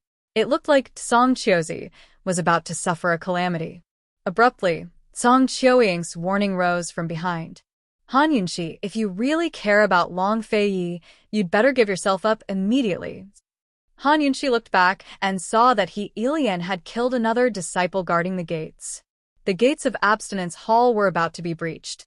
The white wolf seemed to sense the danger behind it as well, because it suddenly gave up on Song Qiuzi and turned to kill its way back. As soon as it returned, He Ilian and his men scattered in all directions. But as soon as the white wolf sat down by the door, an incomparably vigorous, earth-shattering wave of energy hit him in the face and knocked him and Han Yunqi aside. The white wolf and Han Yunqi flew backwards until they crashed through the gates of Abstinence Hall. Still, they couldn't stop themselves from smashing through everything in their way before slamming into a stone wall. The white wolf lay paralyzed on the ground while Han Yunqi lay sprawled on its back, spitting up a mouthful of blood. The inside of the room was a mess, while the outside was silent. He saw a tall figure slowly walking in. Chapter 735. A deep crack appeared on the impenetrable stone wall behind him as the white wolf crashed into it. However, no one paid any attention to this. All sorts of feelings welled up in Han Yunqi's heart as she looked at the tall figure walking in. That person was none other than the sword sex elder, Li Jianxin. He's finally here. Now that he's here, Long Fei, you will be fine. But what about me? Han Yunqi suddenly smiled. She knew it was hard to escape this calamity. The killing intent from before was enough to prove old Kenzo's stance. Old Kenzo stood with his hands clasped behind his back, his silver hair neatly combed. His tall and proud figure was like a mountain as he stood there, suppressing all chaos and blocking Han Yunqi's path of survival. Poison sect spawn, you dare to bring disaster to my celestial mountain? Old Kenzo's booming voice echoed throughout the room. Outside, everyone was gathered in a circle, afraid to speak. Even Duanmu Yao felt fear. She'd followed her master for so long, but she'd never seen him so angry before. He'll definitely kill Han Yunqi. Duanmu Yao's heart leaped with joy. She knew she was about to win. Han Yunqi lay sprawled on the white wolf's back, so weak that she could fall at any moment. Still, she grit her teeth and held on. Her words were sonorous. "I really am a descendant of the poison sect, but I didn't bring disaster to your celestial mountain. It was your elders who went too far." She acknowledged her identity as a descendant of the poison sect, and the poison beast was hers, so she had to acknowledge it. But why should she admit to a groundless accusation? Old Kenzo never expected Han Yunqi to admit her identity so easily. He'd fallen ill yesterday and had just recovered. He remembered that today was the last day of Fei's closed-door cultivation and the most crucial day. Thus, he didn't even bother to rest before leaving Jiaxong Hall. But who knew that the moment he stepped out of the door, he'd hear a servant report what had happened in the Abstinence Hall. Han Yunqi was a remnant of the poison sect and had summoned her poison beast to fight with the two pavilions and halls. He still could not believe it and immediately rushed over. Indeed, the Abstinence Hall was littered with casualties. Han Yunqi was riding on the back of the poisonous beast, facing off against everyone. He had always trusted Fei's eyes. Before Long Fei Yi brought Han Yunqi to Celestial Mountain, he already had some understanding of her and admired her in his heart. But he never expected her to be a descendant of the poison sect. How dare he cause trouble on Tianshan Mountain? No scourge? You summoned a poisonous beast to injure my Celestial Mountain disciples. How do you explain that? Han Yunqi, You deceived Long Fei Yi and used him to ascend to Heaven's Peak. What are your intentions? The white wolf seemed to understand the old man's words. It was already growling, but now it grew even angrier. It opened its mouth wide and growled at the old man. After comforting the white wolf, Han Yunxi straightened her back and stared straight at the Kenzo. Your Celestial Mountain's 4 elders and disciples from the 2 pavilions and halls make up nearly 100 people. Do you have any sense of shame when you surround a weak woman like me? Is this the style of the head of the martial arts world, Tianshan Kenzo? How am I supposed to protect myself without summoning the poison beast? Where did I go wrong? The Kenzo gave a start as Song Chiozi suddenly rushed in. His clothes were in tatters, and he cut a sorry figure. His angry expression turned savage. He knew that he wouldn't be able to touch Long Fei Yi today. In that case, he'd have to cripple Long Fei Yi's strongest ally, Han Yunxi, before he came out. Han Yunxi, you still have the guts to quibble? Old man has long suspected that you're a remnant of the poison sect and came to Celestial Mountain to plot against us. That's why he brought people to the abstinence courtyard today.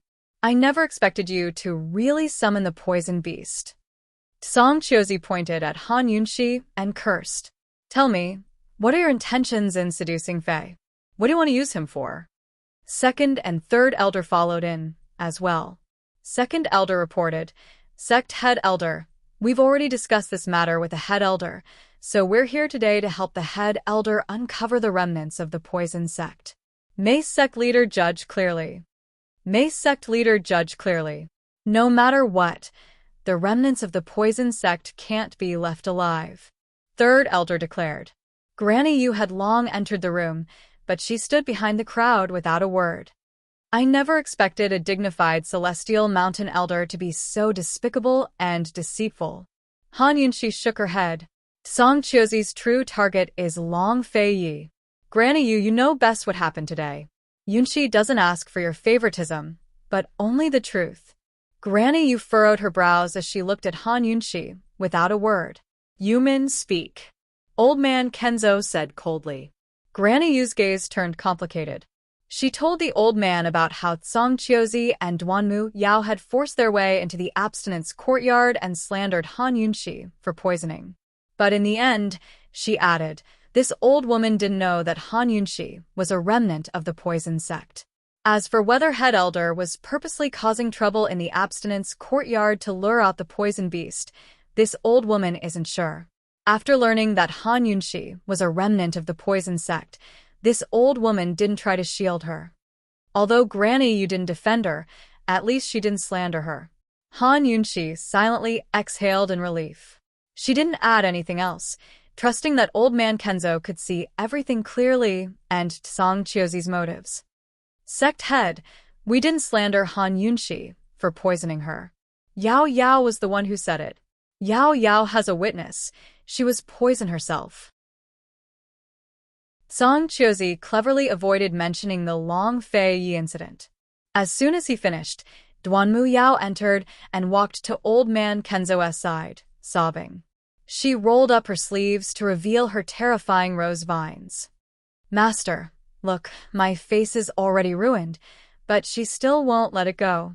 Duanmu Yao tugged at old man Kenzo's hand and suddenly fell to her knees, sobbing miserably. Master, Yao Yao's begging you. Don't meddle in my affairs with senior brother anymore. Yao Yao's scared. Yao Yao's scared after being tormented by her. Old man Kenzo watched his beloved disciple cry like this, feeling both angry and irritated. But he was still the head of a sect. As long as his illness didn't act up, he could keep his cool. What did that mean? It meant he was cold-blooded enough. He could tell Song Chiozi's true intentions and that he couldn't harm Fei, so he wanted to get rid of Han Yunxi first. At the same time, he could tell that Yao Yao's poison had nothing to do with Han Yunxi. Han Yunxi wouldn't be stupid enough to provoke Song Chiozi and Yao Yao, much less use something as obvious as poison. She had been slandered, but she had to bear the crime of poisoning Yao Yao and die. Even if she didn't, Yao Yao, Song Chiozi, second elder, and third elder would have to bear the brunt of the crime. The news had already spread throughout Celestial Mountain, so it was impossible to summon them to Celestial Mountain for a private chat like before. He would punish Yao Yao and the other elders in private, but he had to protect them on the surface. Protecting them was the same as protecting Celestial Mountain Kenzo's honor. Moreover, he was most worried about Faye. As long as Faye emerged from closed-door cultivation, he could participate in the ranking matches and inherit the position of sect leader. At a time like this, Faye couldn't afford to be dragged down by Han Yunxi. Even if Faye didn't participate in the ranking matches, he couldn't be involved with the remnants of the poison sect. Once news of this spread, Faye would become the target of all of Cloud Realm continent. Even the South Central region's commander-in-chief's estate would betray him. Thus, whether or not Faye knew Han Yunxi's identity, he had to get rid of this source of trouble before he emerged from closed-door cultivation. Kenzo's eyes flashed with ruthlessness before he asked coldly, Han Yunxi, where's the antidote? Han Yunxi only smiled coldly. Does this old Kenzo believe that I was the one who poisoned him? She didn't even want to call him master anymore. Coldly, she said, I don't have it. This Grandmaster will give you one last chance. Hand over the antidote. Kenzo raged. Will you let me go if I hand over the antidote? Han Yunxi laughed out loud. Even she found her words laughable. We can leave your corpse intact. Kenzo's face was expressionless. No need. Han Yunxi supported herself with one hand on the white wolf's back to steady her weak body. She pointed at Duanmu Yao with the other. I want her buried with me, Song Chiozi hastily added. She's not the only one who knows how to cure rose vines. Senior brother, don't be fooled by her. She's using Yao Yao to threaten us. Duanmu Yao had no antidote, but there were still 3 days before the poison flared up. She could find Jun Yixia. She could find other poison masters. She wouldn't die. Duanmu Yao looked at the vines on her hands and steeled her heart. Master, eliminating the remnants of the poison sect is more important. Don't worry about Yao Yao. Yao Yao will definitely find the antidote. Since her face was ruined, she might as well ruin her body as well. At the very least, Song Chiozi would lose interest in her in the future. As long as Han Yunxi was dead, no one would try to steal Long Fei Yi from her. Master would definitely make Long Fei Yi take responsibility for her. Kenzo fell silent for a while before giving orders coldly. Someone come, write a letter to Medical City's Academy head Gu. Just say that this esteemed one has asked him to find an antidote for rose vines. Poisons were taboo in Medical City, but they still had their own poison doctors. He knew that Jun Yixia must have won, but he had no choice but to ask Medical City for it. At Kenzo's words, Song Chiozi, second elder, and third elder immediately gathered around them. Granny Yu hesitated for a moment, but eventually joined them. It was obvious that the sect head was bent on killing Han Yunxi. Han Yunxi looked at the 5 of them without fear. Instead, she threw her head back and laughed out loud. What are you laughing at? Song Chiozi asked. What am I laughing at? I'm laughing at a weak woman like me, who doesn't know any martial arts. What qualifications do I have? How could I trap Kenzo's sect head and 4 elders in a small room like this? Ha ha ha, Han Yunxi, will die proud today. Han Yunxi said loudly. Yes, she was proud. She rode on the white wolf's back, looking down at Tianshan Kenzo's experts and all of Tianshan Kenzo with disdain. There was no fear, only contempt. Everyone felt a stab of pain from her mocking smile. Even Song Chiozi didn't dare to look her in the eye. Clang. With a whistle, Kenzo's old man unsheathed his blazing ice sword. One side of the blade was filled with fire, while the other side was filled with ice. Fire and ice intertwined perfectly with each other, creating a brilliant radiance. It was aimed straight at Han Yunxi. A whoop! The white wolf flipped angrily over Kenzo's sword and swooped down on Kenzo, forcing the old man to retreat out of the room. The white wolf followed closely behind, its howls like the howling wind that hurt.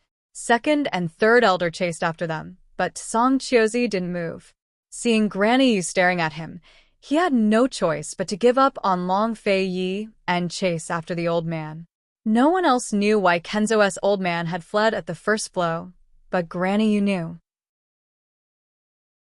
He didn't want to destroy Abstinence Hall and disturb Long Fei. Granny Yu hurried after him, too preoccupied to notice the cracks in the walls. As soon as Granny Yu reached the door, she was blinded by a flash of red and blue sword-on. The sword-on was magnificent and contained an unparalleled amount of strength as it flew towards Han Yunxi and the White Wolf like a hot knife through butter. Chapter 736. The dazzling sword-on was like a raging flood, whistling through the air until there was nowhere to run. Han Yunxi knew that this was the moment between life and death. The White Wolf knew that it was impossible to escape this calamity. Han Yunxi shut her eyes and tried to focus. She wanted to draw the White Wolf into her poison storage space. Since she couldn't escape, she couldn't let Lil Thing fall into their hands. She could still focus in the face of death. Her heart was still strong, so the only thing that hurt her was her body. But both her poison storage space and detox system were in a state of collapse. She couldn't operate them at all. Her eyes widened in shock. How could this be? In a flash, the White Wolf suddenly stood up and raised its claws. No! Han Yunxi shouted, but it was too late. The sword-on struck the White Wolf's chest, but Han Yunxi grabbed onto its fur and hovered behind its back. She was unharmed. The fact that the White Wolf had been knocked aside proved that Kenzo's internal energy was strong enough that the White Wolf was no match for him. She could clearly feel the White Wolf's body shudder. It wouldn't die, but it would hurt. Li Kenshin, you guys. Before Han Yunxi could finish, the sword sect master viciously swung his sword again, sending a sword-on as swift as lightning. The White Wolf howled and tried to flee with Han Yunxi in tow, but it was obvious that it couldn't escape. The sword chi slashed at its hind legs. Awah! The White Wolf howled in pain. If not for its undying body, it would have died long ago. Who could withstand old Kenzo's sword? Li Kenshin, don't hurt it, Awah! Another sword strike landed on the White Wolf's abdomen. The White Wolf was clearly in unbearable pain. It suddenly fell from the sky and crashed heavily onto the ground. Han Yunxi didn't have enough strength to hold on, so she was sent flying. Song Chiozi immediately swung his sword at her, but the White Wolf ignored the pain in his abdomen to leap up in time to block the blow and catch Han Yunxi. However, Kenshin Li's sword did not stop there. His face was as cold as ice as he swung his sword again and again. His speed was extremely fast, and his power was boundless. He was Cloud Realm Continent's #1 expert. His sword was the most powerful in all of Cloud Realm Continent. Even a poisonous beast couldn't withstand such a high-intensity attack. The White Wolf couldn't take the initiative to attack, and its dodging speed became slower and slower. It could only take a beating. But even so, it still protected Han Yunxi and did not let Han Yunxi get hurt. Seeing that the White Wolf didn't have much strength left, Song Chiozi shouted, "Let's go together and help the sect leader. We'll attack Han Yunxi together." Seeing that the sect leader didn't speak, the three elders and Song Chiozi took to the skies to attack Han Yunxi from above. At this point, Han Yunxi's poison needles were completely useless. The White Wolf fought 1 against 5 and took all of the sword chi from Kenzo and the 4 elders. Whoosh, whoosh, whoosh. Streaks of sword chi lashed out like whips, ruthlessly striking the White Wolf's body. The White Wolf no longer roared, nor did it dodge. Instead, it stared fiercely at the sword sect elder and the others. It allowed them to hit it, but it refused to submit. Han Yunxi's heart broke. She wrapped her arms around the White Wolf's neck and sobbed by its ear. "Lil Thing. I know you're Lil Thing. Be good, won't you? Lil Thing is the most obedient. Be good, won't you? Run away first, won't you? I'll be fine. Lil Thing, I'm begging you. Run away first, won't you? We can't beat them. So hurry up and run. Go find Beiwei." So speaking, Han Yunxi released her grip and jumped off the White Wolf's back. At this moment, Song Chiozi's sword chi slammed into Han Yunxi's abdomen, sending Han Yunxi flying into the distance. Her body was as light as a leaf in the wind as fresh blood spurted from her wound like a beautiful flower blooming in the air. What? The white wolf howled like a madman, its cries echoing throughout Tianshan Kenzo and stunning everyone. Even Elder Kenzo was stunned and stopped attacking. Han Yunxi landed on the ground, barely breathing, but she held on. She waved weakly at Lil Thing, indicating for it to leave. But how could the white wolf leave? It pounced at Song Chiozi like a madman, but before it could reach him, Elder Kenzo's sword stabbed at Han Yunxi mercilessly. The white wolf had no choice but to turn around to protect her. Elder Kenzo's sword was pressed against its chest, unable to pierce any further. But Elder Kenzo's ferocious attacks were futile. Using his sword as a medium, he unleashed a powerful burst of qi against the white wolf's chest. The white wolf stood in front of Han Yunxi and refused to budge. Don't. Lil Thing, go. Go. Lil Thing, listen to me, won't you? Han Yunxi shouted and tugged with all her might, but the white wolf didn't budge. The crowd gaped at the sight. They'd never seen a poison beast before, but they'd all heard of the poison sex poison beasts. They were vicious, cunning, and bloodthirsty, capable of poisoning the world. However, the poisonous beast in front of him was completely different from what was described in the legends. Its loyalty and stubbornness were enough to move anyone. But so what if they were moved? With Elder Kenzo personally taking action, who would dare to stop him? The disciples at the peak who'd sided with Han Yunxi had long fallen silent. Meanwhile, Su Donglin lay in a pool of blood on the side, his life or death unknown. The white wolf stubbornly endured the endless sword qi until the gunpowder in its forehead finally dimmed. It slowly turned to look at Han Yunxi. Its cruel, cold eyes suddenly softened as a single tear trickled down its face. It was a mixture of self-blame and grief. Mama Yunxi, I'm sorry. Lil Thing has already done its best. Abruptly, its large body transformed into a tiny squirrel that fell to the ground. Its pure white fur was stained with its master's blood. It wouldn't die, but it would hurt. What kind of pain was that? All the pain that the huge body had to endure was suddenly added to the palm-sized body. What kind of pain was that? It curled up into a ball and trembled. Han Yunxi hastily scooped up Lil Thing, her hands stained with blood that stained its fur red. She quickly hid Lil Thing in her medical pouch, hoping to warm it up. But soon enough, Elder Kenzo's sword was right in front of her. Han Yunxi, descendant of the poison sect, you must die. Do you want to end your own life, or do you want the senior to do it? Choose one. Han Yunxi raised her head in fury and gripped Elder Kenzo's sword with both hands. I choose neither, she roared. Who has the right to decide one's background?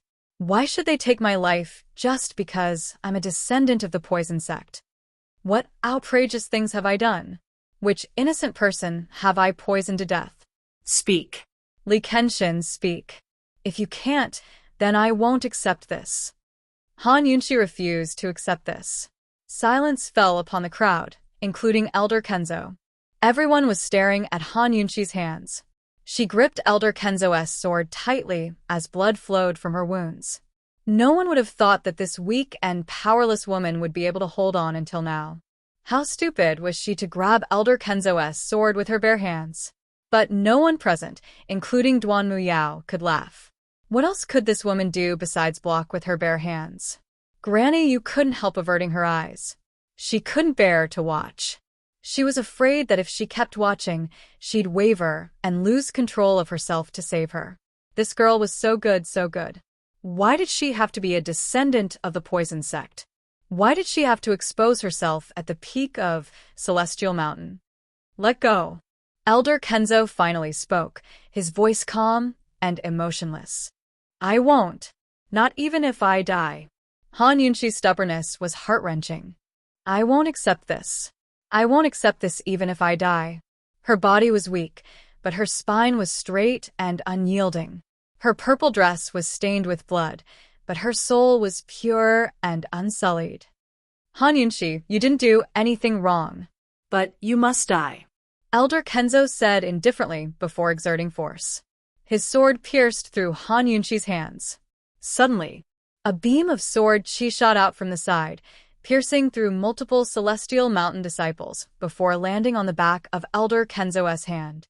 The sword sect master did not expect this and subconsciously let go. His hand was safe, but his sword was in Han Yunxi's hands as well. Han Yunxi looked back and saw the celestial mountain disciples fall to the ground one by one. Then a familiar figure flew toward her. Long Fei Yi. A month apart felt like 1,000 years. A single wall separated them into life and death. Long Fei Yi, Yunxi's finally waiting for you. Luckily, I didn't give up. Han Yunxi wanted to laugh, but her tears flowed uncontrollably. When she saw him, all of her stubbornness, persistence, and strength crumbled away. Her hands fell limply to her sides as Elder Kenzo's sword clattered to the ground. Han Yunxi had no strength left as she slowly toppled to the ground. Before she lost consciousness, she felt a familiar warmth against her. Long Fei Yi's embrace. Long Fei's naturally handsome face turned frighteningly cold as he cradled the frail woman who looked like she could be carried away by the wind. His eyes were hooded as he gently smoothed out Han Yunxi's messy hair and wiped away the bloodstains on her face. Silence fell upon the scene. Even Elder Kenzo didn't make a sound. His eyes flickered between light and dark as he wore a complicated expression. Long Fei Yi was even quieter, to the point that it made one's heart tremble with fear. He tore off a corner of his robes and carefully bandaged Han Yunxi's hands. Then he began to inspect her body for injuries, both internal and external. Her stomach was the worst of all. The quieter he grew, the stronger his killing intent. Song Qiuzi and the rest were already on guard. Long Fei Yi channeled true qi into Han Yunxi's body to protect her life. Then he gently placed her on the ground and took off his clean black robes to cover her. As soon as the black robe was taken off, everyone sucked in a cold breath. He was only wearing a pure white robe, but his back was soaked with blood. Whip wounds could be faintly seen on his back. He planted a light kiss on Han Yunxi's lips before rising to his feet. He coldly swept his gaze over everyone present, his pitch-black eyes blazing with a monstrous rage. He was furious. Those who have hurt her must all die. Silence fell upon the scene. Even the sound of the wind could be heard. Fei. Before Elder Kenzo could speak, Long Fei Yi suddenly pointed his sword at him. You're the first. Chapter 737. The head of the Kenzo sucked in a cold breath. He never expected Long Fei Yi to say such things to him. Over the years, he'd treated Long Fei Yi as well as his own child. Aside from Duan Muyao, he treated the boy unconditionally. But today, Fei had turned against him for the sake of a woman? Fei, do you know what you're saying? The head of the Kenzo seemed to have suffered a heavy blow as he backed up a few steps. Fei, you actually want to kill your master? Your lordship won't spare a single one of those who hurt her. The profound frost sword seemed to sense its master's rage as it clanged with Long Fei Yi's words. It was itching to attack the head of the Kenzo at any moment. The head of the Kenzo grew angry. Fei, do you know who this woman is? Who is she? Of course Long Fei Yi knew.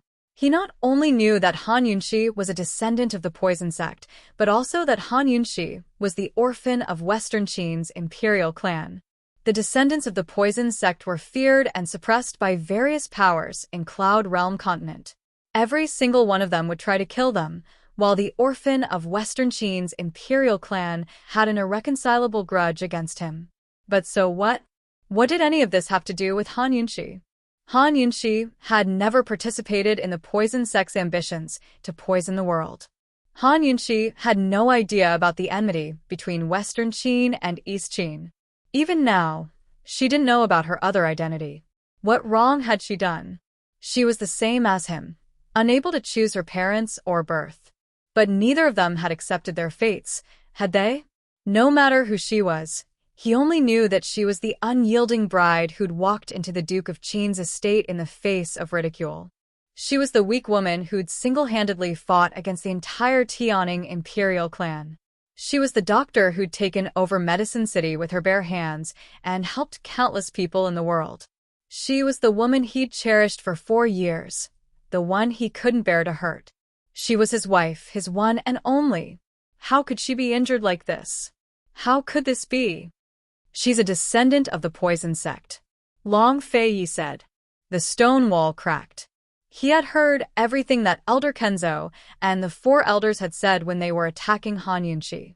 Even though he had yet to fully control the lust bite power, he still came out of seclusion in advance. Separated by a wall, the woman he loved was being bullied outside, but he couldn't save her. No one could understand how painful that feeling was. This was the first time in his life that he had lost his cool. He didn't want to calm down at all. You. Kenzo was furious, but he still tried his best to cover for Long Fei Yi. Fei, it's not too late for you to find out now. Everyone has the right to punish the remnants of the poison sect. Tianshan Kenzo, will never shield them. After I kill her, I'll bring you to Medicine City to beg for forgiveness. The ignorant are not guilty.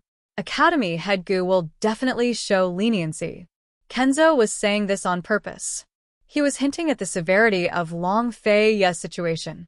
He trusted that Fei was smart enough to pick up on his good intentions.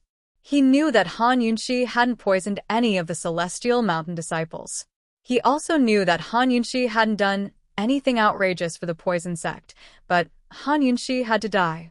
Once Han Yunxi's identity as a poison sect descendant was exposed, it would definitely implicate Fei.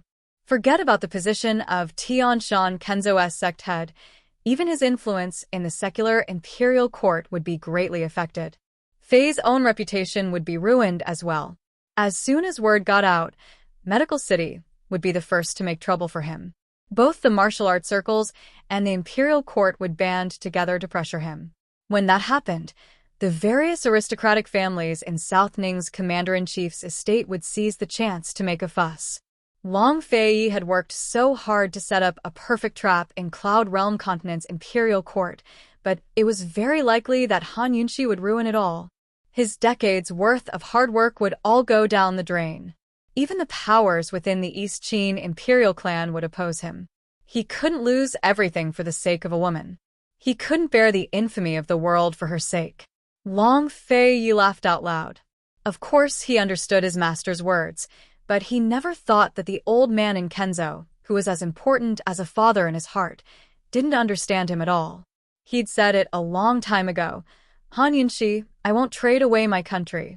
To betray an innocent woman for the sake of power, and the world, he could not do such a thing. The so-called righteous sects and righteous paths are nothing more than this. Long Fei Yi's mouth revealed endless ridicule. He didn't want to listen to the old man in Kenzo's nonsense anymore. He held his sword with both hands and suddenly soared into the sky.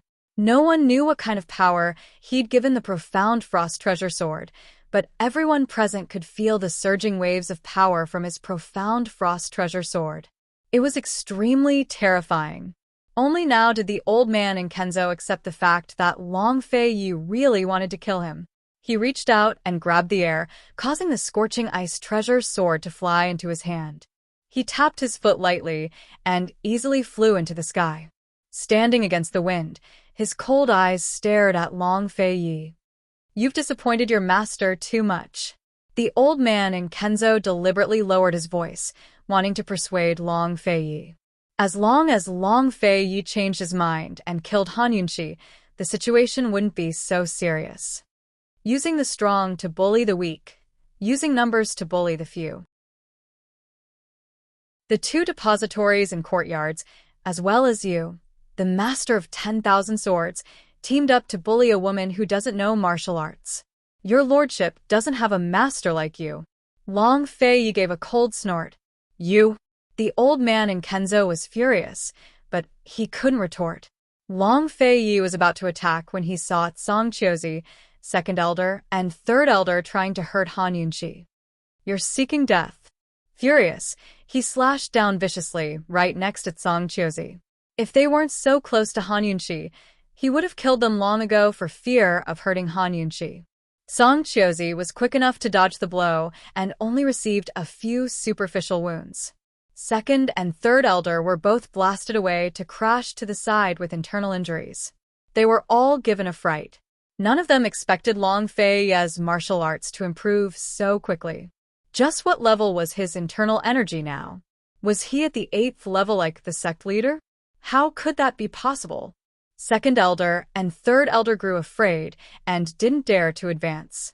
Song Chiozi retreated to one side as well. It was fine if he didn't touch Han Yunxi, but let Long Fei and Li Kenshin fight to the death. Then he'd lure the heretical sword sect disciples over and seize the throne. Although Long Fei's internal energy had improved greatly, he shouldn't emerge until tomorrow. Otherwise, Granny Yu and Han Yunxi wouldn't have risked their lives to guard the stone door. Song Chiozi looked up as a cold smile flitted past his eyes. Long Fei must be seriously injured. Let's fight.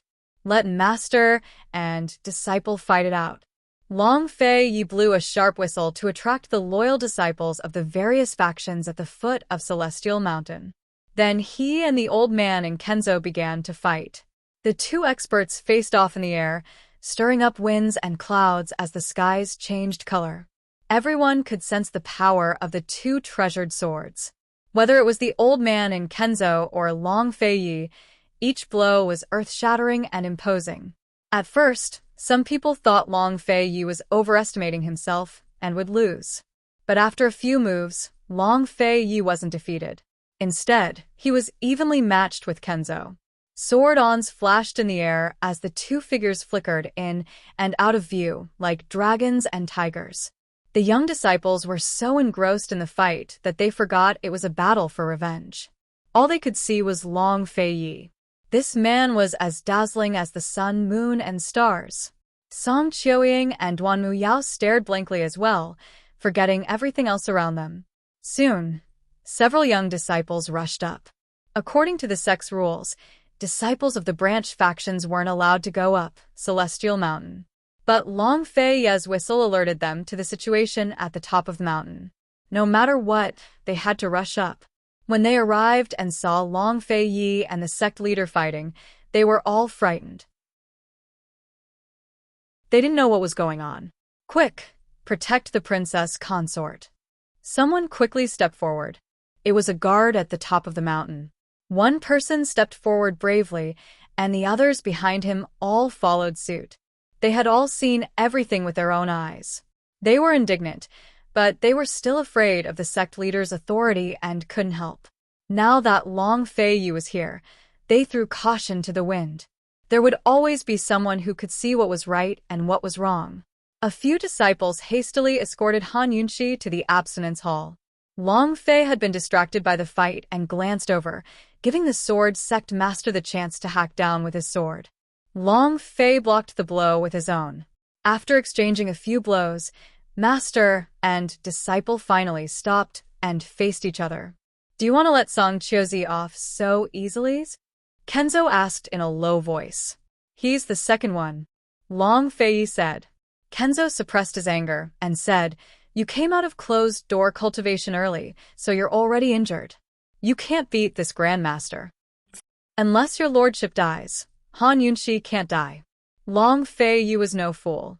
He knew that Song Chiozi would benefit if they kept fighting. But he had to keep fighting. He had to kill Kenzo first. It wasn't that he was heartless or cruel, but that Han Yunxi had no way to live as long as Kenzo didn't die. Do you really want her to live? Kenzo asked word by word. Do I have a second choice? Long Fei retorted. Kenzo didn't hesitate. No. As long as your master is alive, I won't let you take the wrong path. The sword sect master abruptly exerted strength, forcing Long Fei out of the way. He was indeed injured, but he could hold on. Once again, master and disciple were locked in a fierce battle. Everyone was watching their every move. Granny Yu furrowed her brows anxiously, but didn't know what to do. Long Fei and Kenzo's battle lasted for 3 days and 3 nights without a clear winner. Tomorrow was Tianshan Kenzo's grand meeting and Kenzo ranking matches, but no one remembered. Everyone was focused on the master and disciple duo. No matter who won, Tianshan Kenzo was about to face a huge change. Song Chiozi was already making preparations. Granny Yu hesitated for a long time before sneaking away when no one was looking. She didn't go far, but entered another secret room through a tunnel that led to Han Yunshi's abstinence hall. As soon as she appeared, the disciples grew alarmed and guarded Han Yunshi. Han Yunshi was lying on the bed. Over the past 3 days, she had absorbed plenty of true qi and taken plenty of wondrous medicines. Although she hadn't woken up, her complexion had recovered considerably. Auntie Yu dash, the leader of the disciples was about to speak, when Auntie Yu cut him off coldly. Let me see Han Yunshi. Momo has something to say. Welcome to Momo's Weibo account. I am Momo. We'll be waiting for you. Chapter 738. As soon as Granny Yu said she wanted to see Han Yunshi, everyone grew even more guarded. Su Donglin, who had just woken up last night, immediately rolled off his bed and rushed over. Granny Yu, I never expected you to be such a despicable person. We were all wrong about you. If you want Han Yunshi to recover faster, then get out of the way. Granny Yu said bluntly. She didn't regret helping Han Yunshi, nor did she regret joining forces with Song Chiozi to attack her. Both were things she should have done. Now she wanted to do the same thing for the sake of Celestial Mountain. You're trying to harm my mistress, aren't you? Who'd believe your lies? Su Donglin gave a cold snort. Granny Yu's face sank. She was about to attack when Su Donglin cried out, Granny Yu, you took advantage of His Highness Duke of Qin's duel with that old wretch Kenzo to ambush us. What kind of hero are you? Impudence. Granny Yu snapped. If you insult the sect leader again, don't blame this old woman for being impolite. Insult? How would I dare? What if that old wretch Kenzo gets angry and summons all 4 elders to gang up on me? Then I'll be dead for sure. Su Donglin feigned fear, but his words were full of sarcasm. As he stalled for time with Granny Yu, he shot glances at the people around him, telling them to inform His Highness, Duke of Qin. Unfortunately, Granny Yu's eyes were sharp enough to see the man about to leave. She immediately struck out with her palm to block his path. Fei and the sect leader are fighting fiercely. Song Chiozi will be the fisherman who benefits. None of you should think of living. Granny Yu's face was stern, her voice cold enough to intimidate the crowd.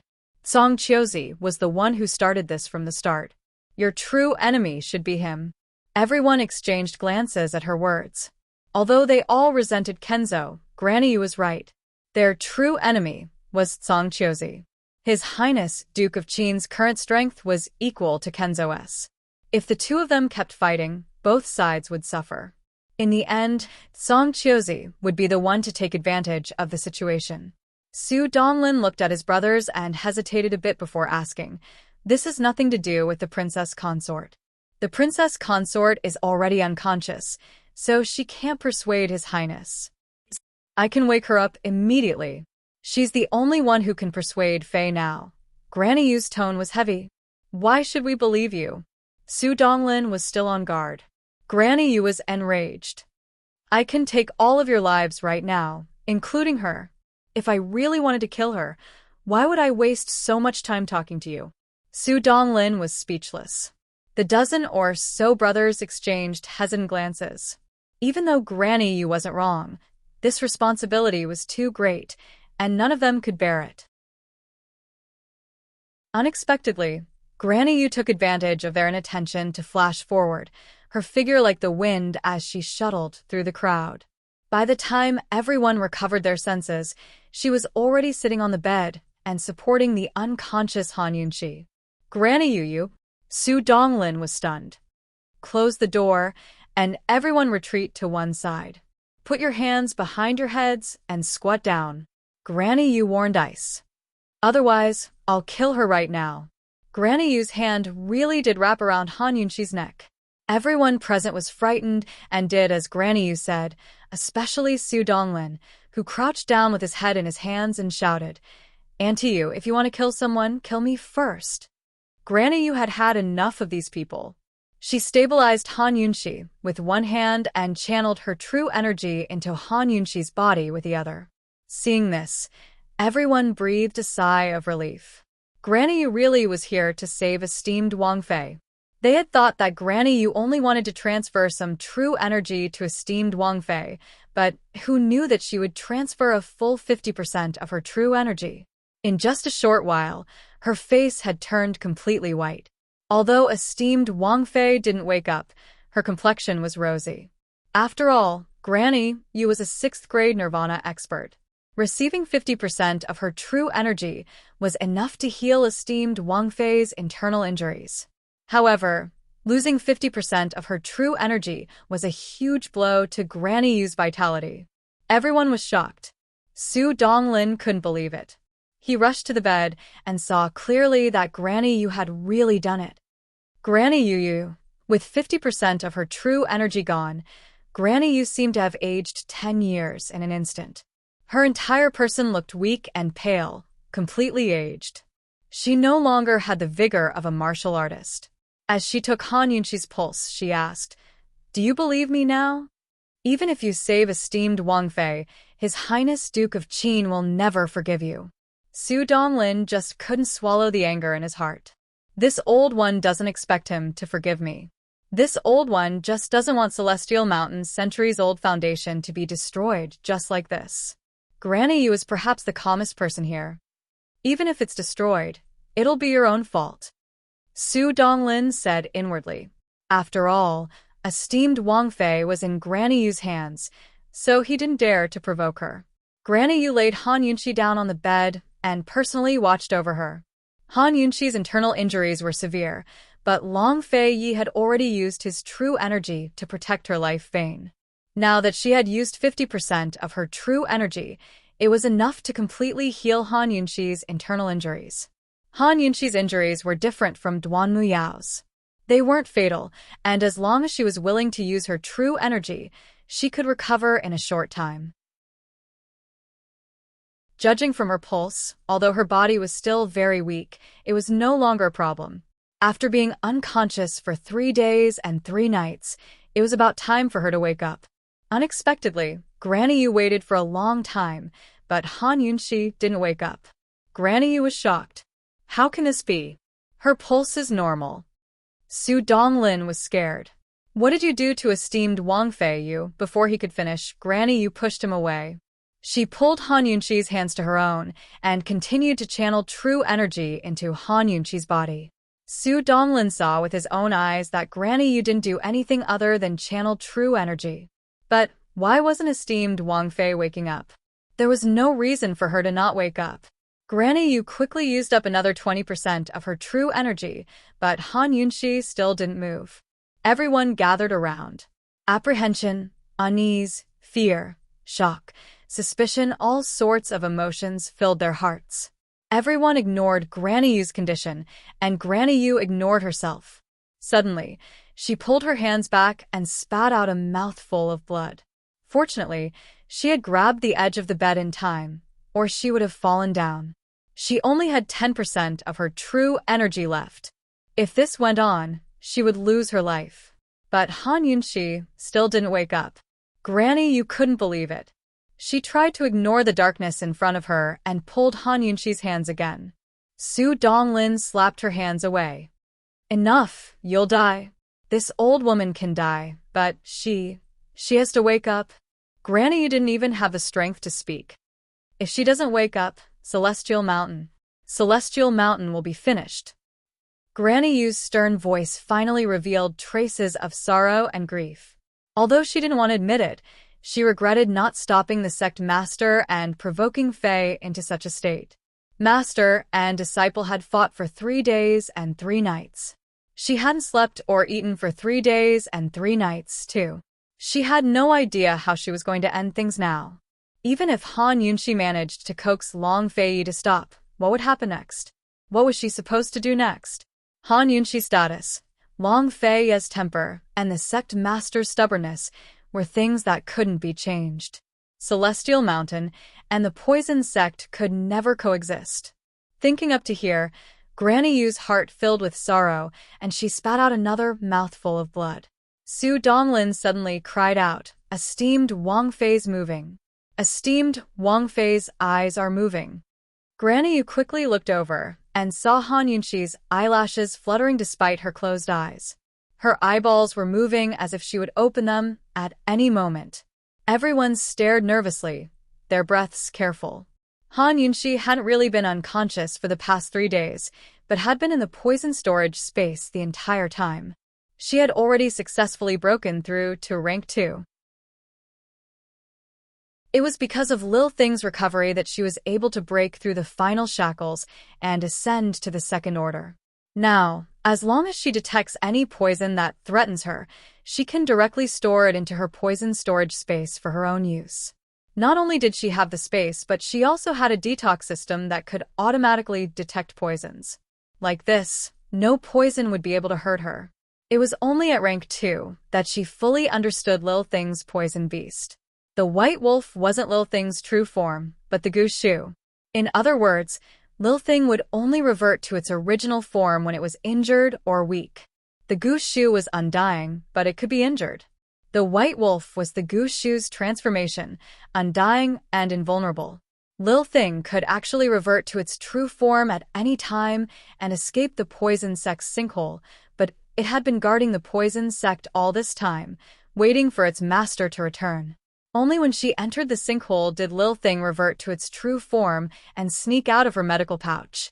If Lil Thing hadn't reverted to its true form, it would have been impossible for her to obtain the poison beast's blood. Once the blood was taken, Lil Thing's vitality would be greatly damaged, and it would remain in its squirrel form. Because Lil Thing had recognized her as its master and entered her poison storage space to cultivate, she was also cultivating with Lil Thing. Once she reached rank 2, Lil Thing would be able to understand her completely. Once she reached rank 3, she would be able to communicate with Lil Thing through their hearts and minds. Bit by bit, Han Yunxi's consciousness returned. Information about the poison storage space and the poison beast gradually receded as her memories returned. She remembered her own situation and Long Fei Ye's towering rage. Long Fei Yi. Suddenly, she cried out in surprise and sat up abruptly. She was finally awake. The tearing pain from the wound in her abdomen woke her up even more. She didn't see Long Fei Yi, only Su Donglin and the others surrounding her tightly. Granny Yu's lips were pursed, and her face was pale as she smiled at her. "You girl, you're finally awake." Granny Yu almost cried tears of joy, her deep eyes wet. "You?" Han Yunxi was confused. "Where's Long Fei Yi?" As soon as she spoke, there was a sudden rumble as the door to the room was smashed open by a powerful force. Elder Kenzo's voice came from outside. "Han Yunxi, hurry and hand over the antidote." "Antidote? How many days have I been unconscious?" Han Yunxi hastily asked. Chapter 739. Things went like this. While the Kenzo old man and Long Fei Yi were locked in a fierce battle, a few attendants suddenly rushed down from the skies, shouting that Duanmu Yao's poison had flared up. Over the course of 3 days, rose vines had covered Duanmu Yao's entire body. Currently, the vines were beginning to bloom with flowers. Without an antidote, Duanmu Yao would die today. The sword sect master took the full brunt of Long Fei's sword chi before turning to head for Abstinence Hall. His sword chi burst open the door to the room. Long Fei Yi wouldn't allow him to disturb Han Yunxi any longer. He immediately chased after him, but Long Fei Yi kept the Kenzo old man busy. All he could do was keep fighting, but he was impatient. If Yao Yao died, there would be no trace of that woman left in this world. He wouldn't allow it. Because he was distracted, the Kenzo old man was defeated again and again.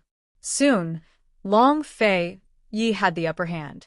Song Chiozi watched from the sidelines, both shocked and delighted by Long Fei Yi's internal energy. Long Fei Yi was already injured and wouldn't last long. As long as Li Kenshin lost, no one on Celestial Mountain would be able to stop him. 3 days. Duanmu Yao's poison must have flared up. Granny Yu replied hastily. Han Yunxi could coax Long Feiyi, but Duan Muyao's death was enough to force the sect leader to yield. This was a perfect chance. Han Yunxi, this is a chance to reconcile. Hurry and persuade them to stop fighting. Granny Yu pressed down on Han Yunxi's hand in agitation. Han Yunxi wasn't in a rush, but shook off Granny Yu's hand. Reconcile? On what basis? She and Lil Thing were hurt so badly, but now they wanted to reconcile because of Duan Muyao? On what basis? Don't you know that Song Chiozi has been waiting for this day? If they keep fighting, Celestial Mountain will be destroyed. Granny Yu raged. What does Celestial Mountain's destruction have to do with the remnants of my poison sect? Han Yunxi coldly asked. You? Granny Yu was so angry that her blood rushed to her head. She hurriedly turned her head away and couldn't help but spit out a mouthful of blood. You.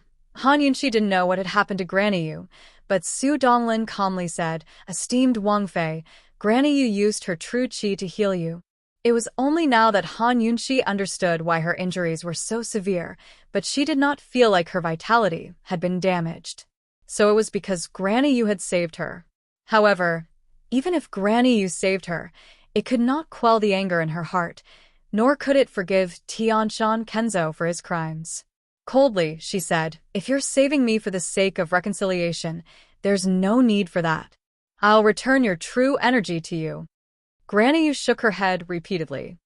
Han Yunxi, the destruction of Sky Mountain has nothing to do with you, but the destruction of Sky Mountain means the destruction of Long Feiyi.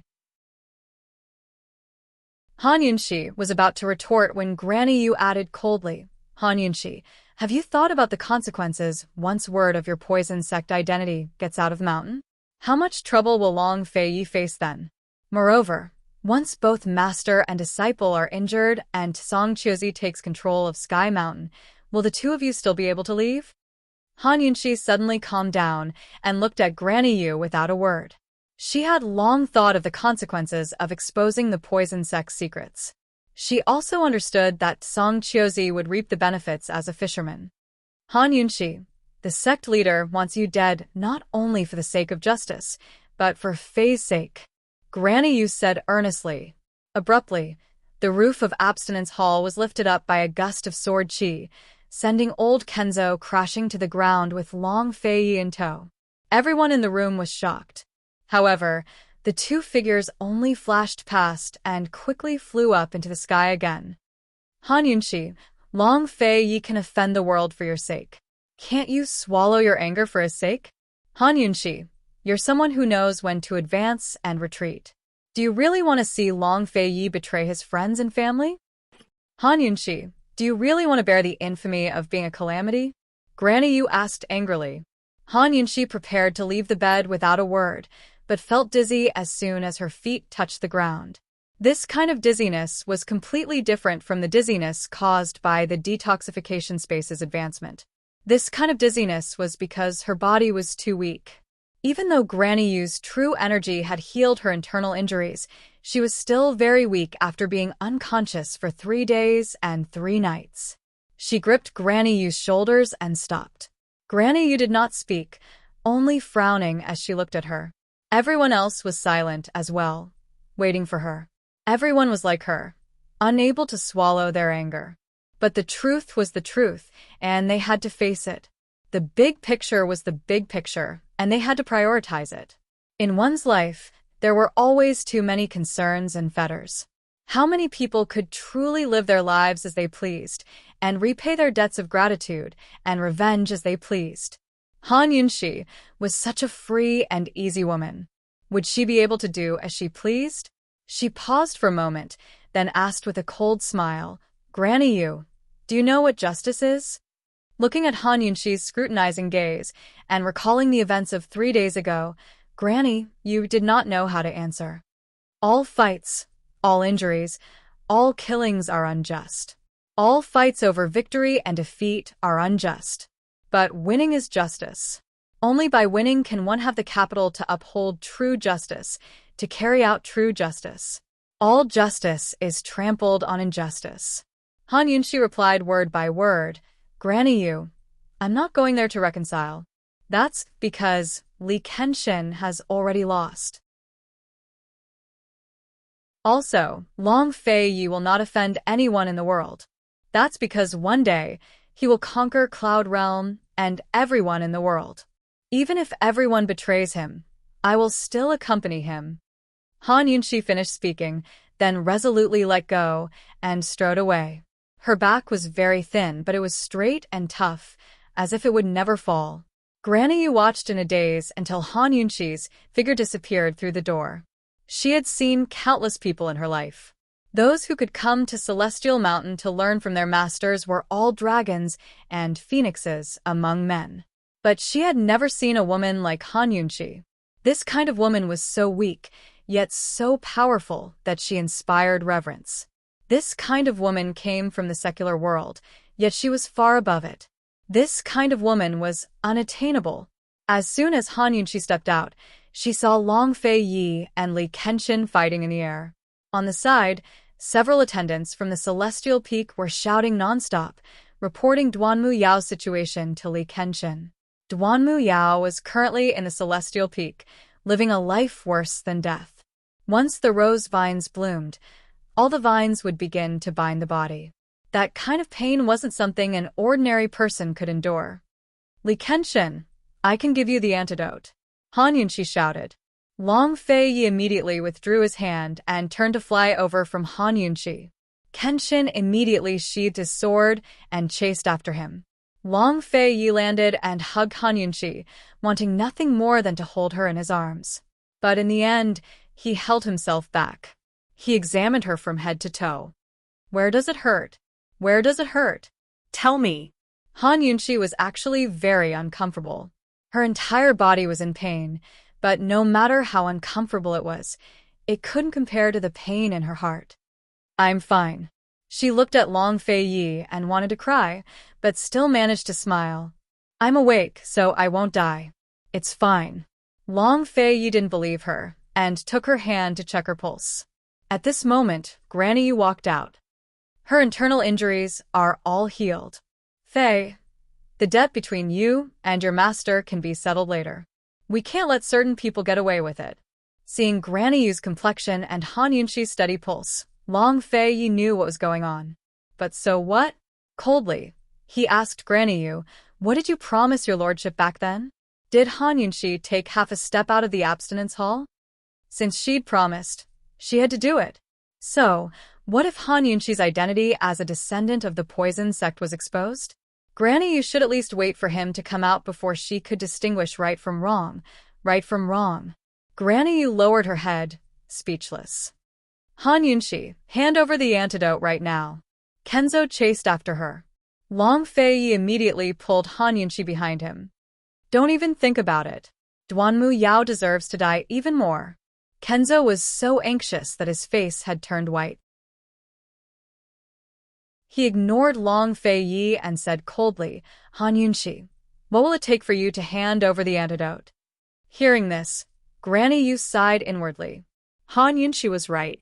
Li Kenshin had already lost. Han Yunxi was about to reply when she caught sight of Long Fei Yi's back covered in red blood. She backed away in shock, only to suck in a cold breath as she fell into a daze. Long Fei Yi's pure white robes had long been stained red with blood. Just what happened to his back? Han Yunxi covered her mouth with one hand and carefully touched his back with the other. Long Fei Yi immediately moved away. It's nothing, it's just that. Before he could explain, Han Yunxi warned him, don't move. Long Fei Yi still turned around. It's just a small injury, it's nothing. Don't move. Han Yunxi was very fierce. She didn't know where she got the strength from, but she turned Long Fei Yi's body. Long Fei Yi lowered his eyes, not daring to move anymore. Kenzo was anxious. Han Yunxi, what will it take for you to hand over the antidote? Yao Yao can't hold on much longer. Hurry and tell me. Shut up. Han Yunxi angrily rebuked. Kenzo was slightly startled, but he couldn't be bothered to argue with her. This sovereign will agree to whatever conditions you want. Let's get the antidote first. Yao Yao, if you say any more nonsense, this princess consort will guarantee that even the gods won't be able to save her. If you don't believe me, you can try. Han Yunshi glared at Kenzo. Kenzo swallowed the words that were about to come out of his mouth and didn't dare to say anything else. The entire place was silent. It was so quiet that Han Yunshi could almost hear her own heartbeat. It was very, very fast. Through the thin blood-red undershirt, she gently touched Long Fei Ye's back. Soon she felt the scars. She pulled Long Fei Ye's belt open and ruthlessly took off his undershirt from his back. In that instant, all of the scars were displayed in front of her. For the past month, the scars from the whip had crisscrossed all over his strong and straight back. There were so many scars that she couldn't even count how many there were. These scars hadn't formed yet and were all badly mutilated. It could be said that there wasn't an intact skin. Han Yunshi's hand froze in midair. She didn't dare to touch him. She tightly pursed her lips and asked in a choked voice, Long Fei Yi, does it hurt? It doesn't hurt, Long Fei Yi said indifferently. He wanted to put on his undershirt, but Han Yunshi pulled him back. It hurts so much. As soon as she finished speaking, her tears burst out of her eyes and blurred her vision. How could this be? How could he be injured so badly? She could see that those were the scars of the whip. She knew that he had inflicted them on himself. What exactly did he go through in the secret room? For the past month, they were only separated by a wall, but she didn't know anything. Long Fei Yi, you lied to me.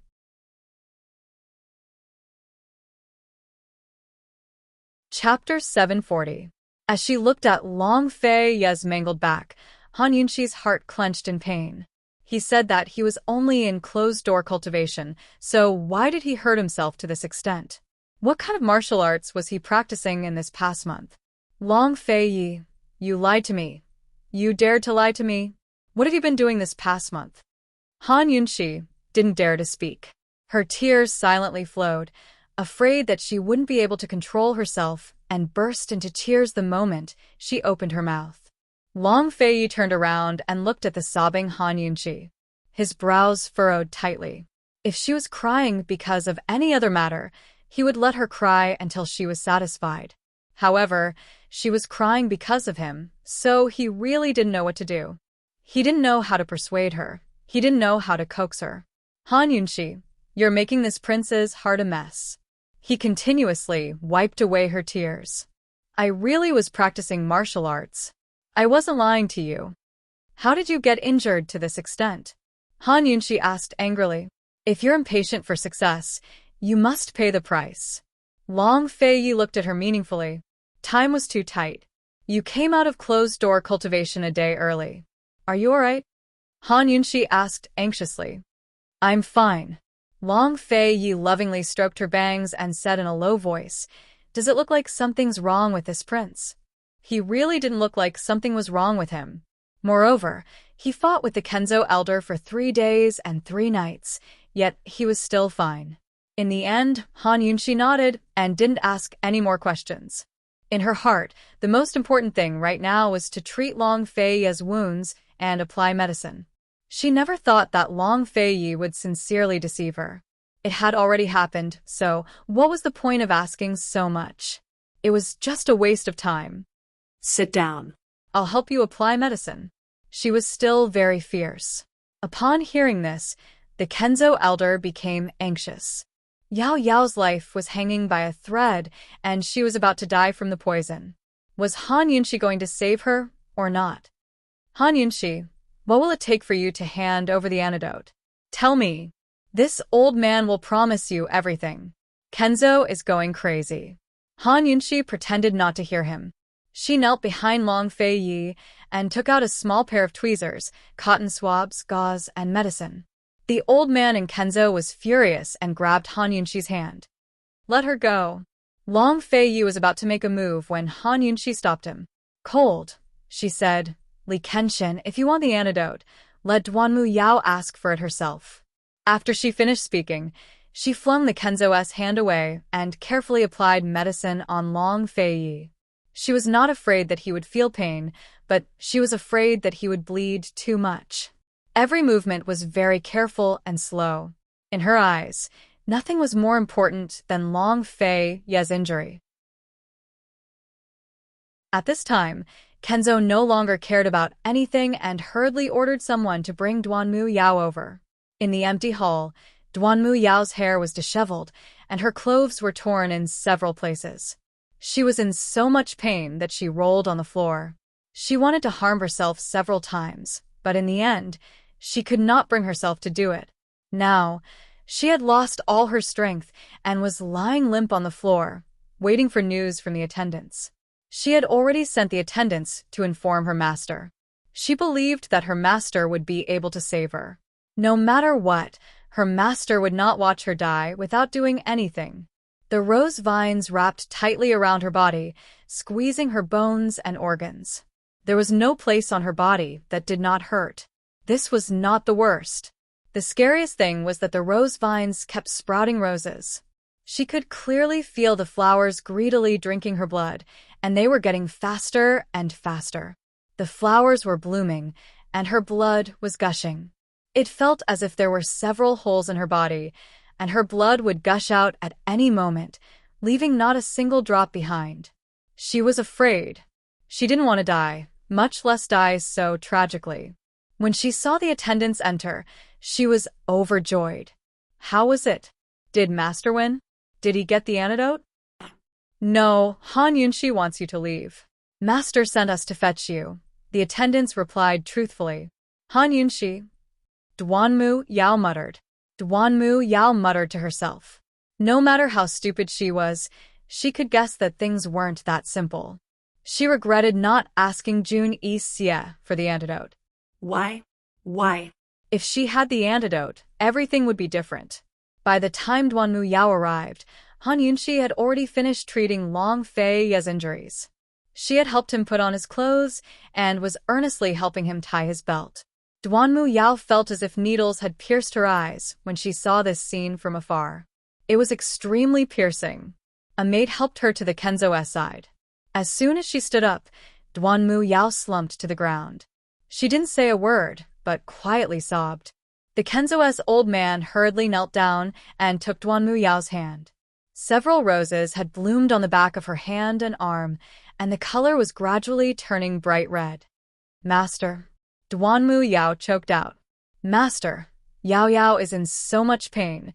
Master, please save Yao Yao. Master, Yao Yao is scared, so scared. Master, Yao Yao isn't scared of dying. Yao Yao is just scared that if Yao Yao dies, there won't be anyone to accompany you. Sob sob. The Kenzo's old man had been somewhat calm, but when he heard this, his heart shattered. He roared at Han Yunshi. Where's the antidote? Are you going to give it to me, or not? The antidote can be discussed. Han Yunshi first made her stance clear, then said coldly, but this poison can't be treated without knowing the cause. Who was the one who poisoned me? Tell me first. This is a matter of life and death. If you have anything to say, save Yao Yao first. The Kenzo's tone was practically commanding. Unfortunately, Han Yunshi didn't buy it. She wasn't a 3-year-old child who could be easily coaxed. The antidote was in her hands, and Duanmu Yao's life was in her hands. Right now, they were the ones begging her. Did this pair of master and disciple look like they were begging? If you're begging, you should act like you're begging.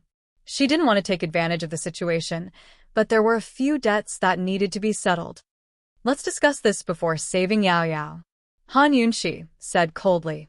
Save Yao Yao first. The poison is about to act up. Han Yunshi, if anything happens to Yao Yao, don't even think about taking half a step out of Celestial Mountain. The Kenzo's old man was anxious and angry. If you keep arguing and something bad happens to her, this Wang Fei won't take responsibility. Han Yunshi was the one who gave her a warning. You. The Kenzo's eyes were filled with murderous intent. No one had ever dared to disobey him to this extent. Han Yunshi was definitely the first. Despite the Kenzo's glare, Han Yunshi crossed her arms and stood there calmly. Long Fei stood behind her, his face as cold as ice, his hand still gripping his sword. The Kenzo's old man glanced at him. He knew that he had no choice but to take a step back. Yao Yao, what's going on with this poison? He asked coldly. How could Duanmu Yao be willing to admit it? She curled up into a ball and sobbed. The more she sobbed, the louder her sobs became. That pitiful appearance made people who didn't know better think that she was being bullied. Suddenly, blood spurted out from the rose on the back of her hand. That was the first rose to bloom. Ah. Duanmu Yao was frightened. Shifu, save me. Shifu. Sob sob. She grabbed the Kenzo's leg. The Kenzo's old man lost all patience and kicked her away, roaring. Who poisoned you? You're still not going to tell me? I poisoned you. Sob sob. I poisoned you with the rose vine. Shifu, save me. Yao Yao doesn't want to die, sob sob. Shifu, save Yao Yao. Duanmu Yao wailed. She was truly afraid. She admitted it. Where's the antidote? The Kenzo's old man asked Han Yunshi angrily. Han Yunshi ignored him and asked coldly. In the past month, poison has appeared in Celestial Mountain. The disciples of the Hidden Sword and Scripture Pavilions were poisoned for no reason. What's going on? It's me. It's me. It's all me, sob sob. Duanmu Yao had no choice but to admit it. Afterwards, she hugged the Kenzo's leg and begged with all her might. Shifu, I'm begging you, save Yao Yao. Her two crimes had been exposed, harming both others and herself. The Kenzo's master had lost all face. Many onlookers had gathered around them and were already in an uproar, especially the disciples of the Hidden Sword and Scripture Pavilions. All of them were seething with rage. Song Chiozi had already been surrounded by the two elders of the Hidden Sword and Scripture Pavilions as the three of them began to argue.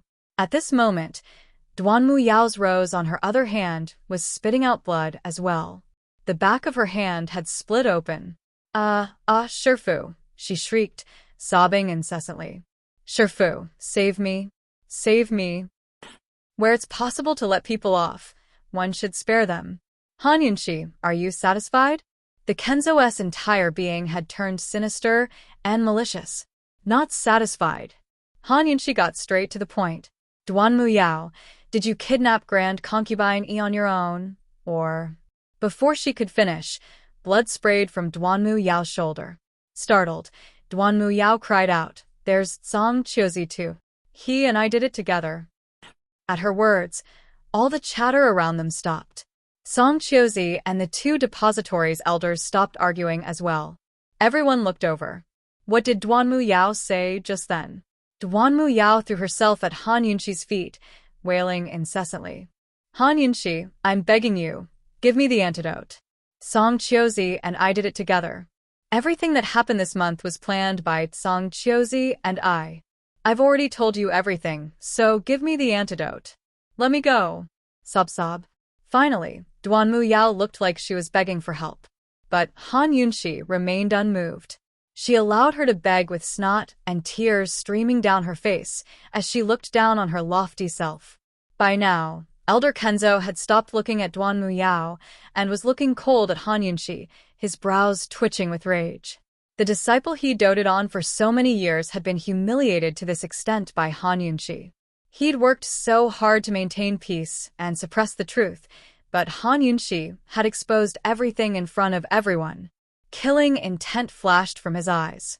If he'd been forced to kill her before, now he really wanted to kill her. Han Yunshi, you're simply... Granny Yu was about to coax her when Long Fei thrust his sword in front of her face. Granny Yu was about to lose her mind. She never expected Han Yunshi to incite conflict instead of making peace. This woman is nothing but a source of calamity.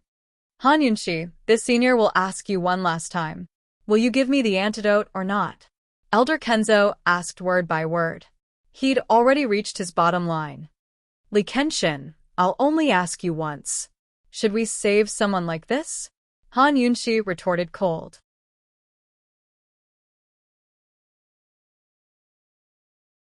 Chapter 741. Han Yunshi was openly challenging the Kenzo elder's bottom line. If Duanmu Yao really died, then the Kenzo elder and Long Fei, you would have to fight it out. On the sidelines, Song Chiozi had no time to worry about second and third elders' accusations or his ruined reputation. All he wanted was for Duanmu Yao to die as soon as possible.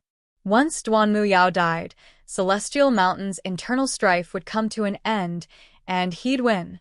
The old Kenzo elder was so angry that veins popped out on his forehead. He glared at Han Yunxi with killing intent. Han Yunxi. Granny Yu roared angrily as she swatted away Long Fei Ye's sword. But soon enough, Long Fei Ye's blade was pressed against her throat, making it impossible for her to move or speak. Han Yunxi was still fearless. She looked around at the crowd and asked loudly, "Tell me, should we save her?" Silence fell over the crowd. No one dared to say no, but no one wanted to say yes either. No one expected Duanmu Yao's fairy-like beauty to be such a venomous snake and scorpion. She was such a hypocrite, especially the male disciples. Their beautiful impressions of Duanmu Yao were instantly destroyed.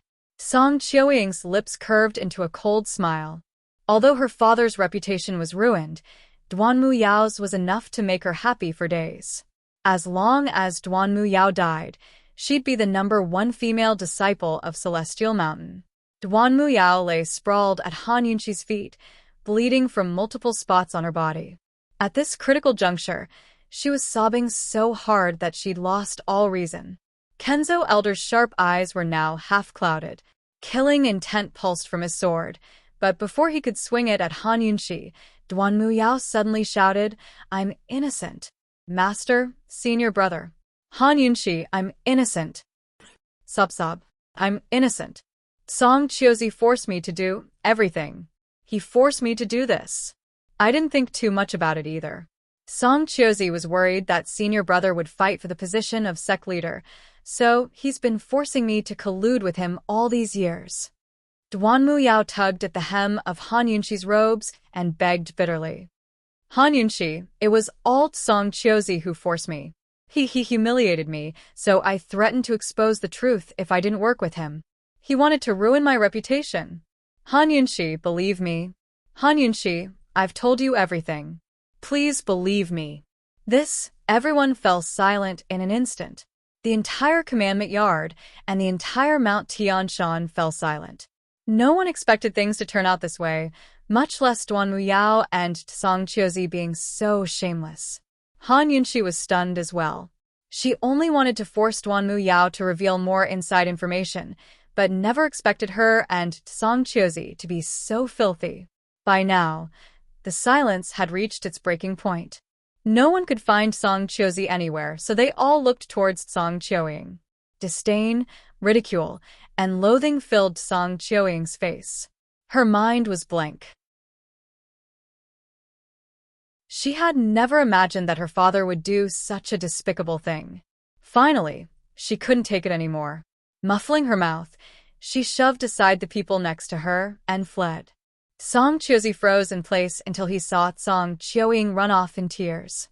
Then he recovered his wits. Although he'd been using this to threaten Duanmu Yao, he'd never thought about spreading the news. Duanmu Yao, she's an absolute idiot. Does she think she can win Han Yunxi's sympathy with her words? What a joke. The killing intent emanating from Kenzo's sword suddenly vanished.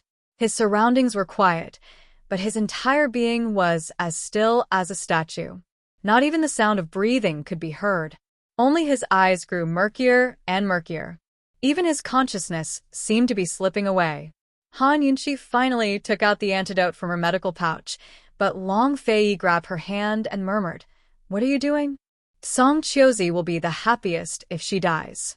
We'll be in big trouble." Han Yunxi was very calm. She pried Long Fei's hand away and crouched down to feed Duanmu Yao the antidote. But it was then that a fierce sword chi flew towards them. Long Fei raised his sword and knocked it aside. Han Yunxi smoothly fed Duanmu Yao the antidote. Once Duanmu Yao was sure she'd taken the medicine, she relaxed and fainted. Han Yunxi rose to her feet and was about to speak to Kenzo when she noticed the strange look in his eyes. She was secretly alarmed. Old Kenzo's eyes are cloudy and his gaze is wandering. He seems to be unconscious. Could it be Han Yunxi was about to remind Long Fei when he pulled her behind him and pointed his sword in the direction of the sword chi? "Song Qiuzi, what's wrong? Are you too ashamed to show your face?" he asked cold. Song Chiozi leapt out from behind a large boulder and roared, "That evil disciple Duanmu Yao. It's one thing for her to commit all sorts of evil deeds, but she's failed to live up to old man's expectations. Now she has the gall to slander the old man. The old man swears he won't rest until he kills her." What a high-sounding reason. Everyone present was smart. They only needed to think carefully to figure out what was going on. Neither of these two had threatened the other, but they were clearly colluding with each other, without any sense of shame.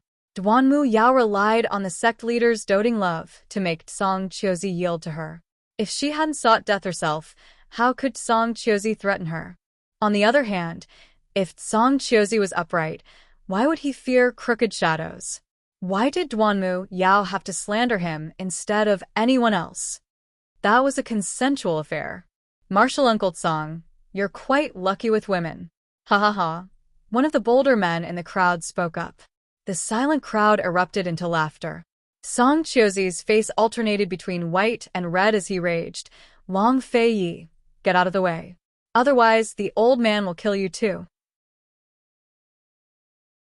But he'd hardly spoken when Kenzo suddenly picked up Duanmu Yao and flew towards the peak of Celestial Mountain. "Sect leader, I won't accept this until we get to the bottom of this." Song Chiozi immediately chased after him. "Long Fei Yi, Li Kenshin seems to have fallen ill," Han Yunxi murmured. Long Fei Yi picked her up and followed closely behind. By the time they arrived, Kenzo had already brought Duanmu Yao into the 9th floor of the palace. Song Chiozi forced the guards away and was about to break through the door when Long Fei Yi stabbed him with his sword, narrowly missing his hand. Song Chiozi immediately backed away while Long Fei Yi stood in front of the door. "You dare to barge into the 9th floor of the palace? Are you planning to rebel?" Song Chiozi really did harbor thoughts of rebellion. He'd already contacted the heretical sword sex people. But Li Kenshin and Long Fei Yi hadn't fought each other like he'd expected. Instead, he'd failed to reap the benefits of the fisherman's quarrel. He had no choice but to weigh the pros and cons. Under these circumstances, he didn't have a 100% chance of winning if he lured the heretical sword sex people here. Winning was the best outcome.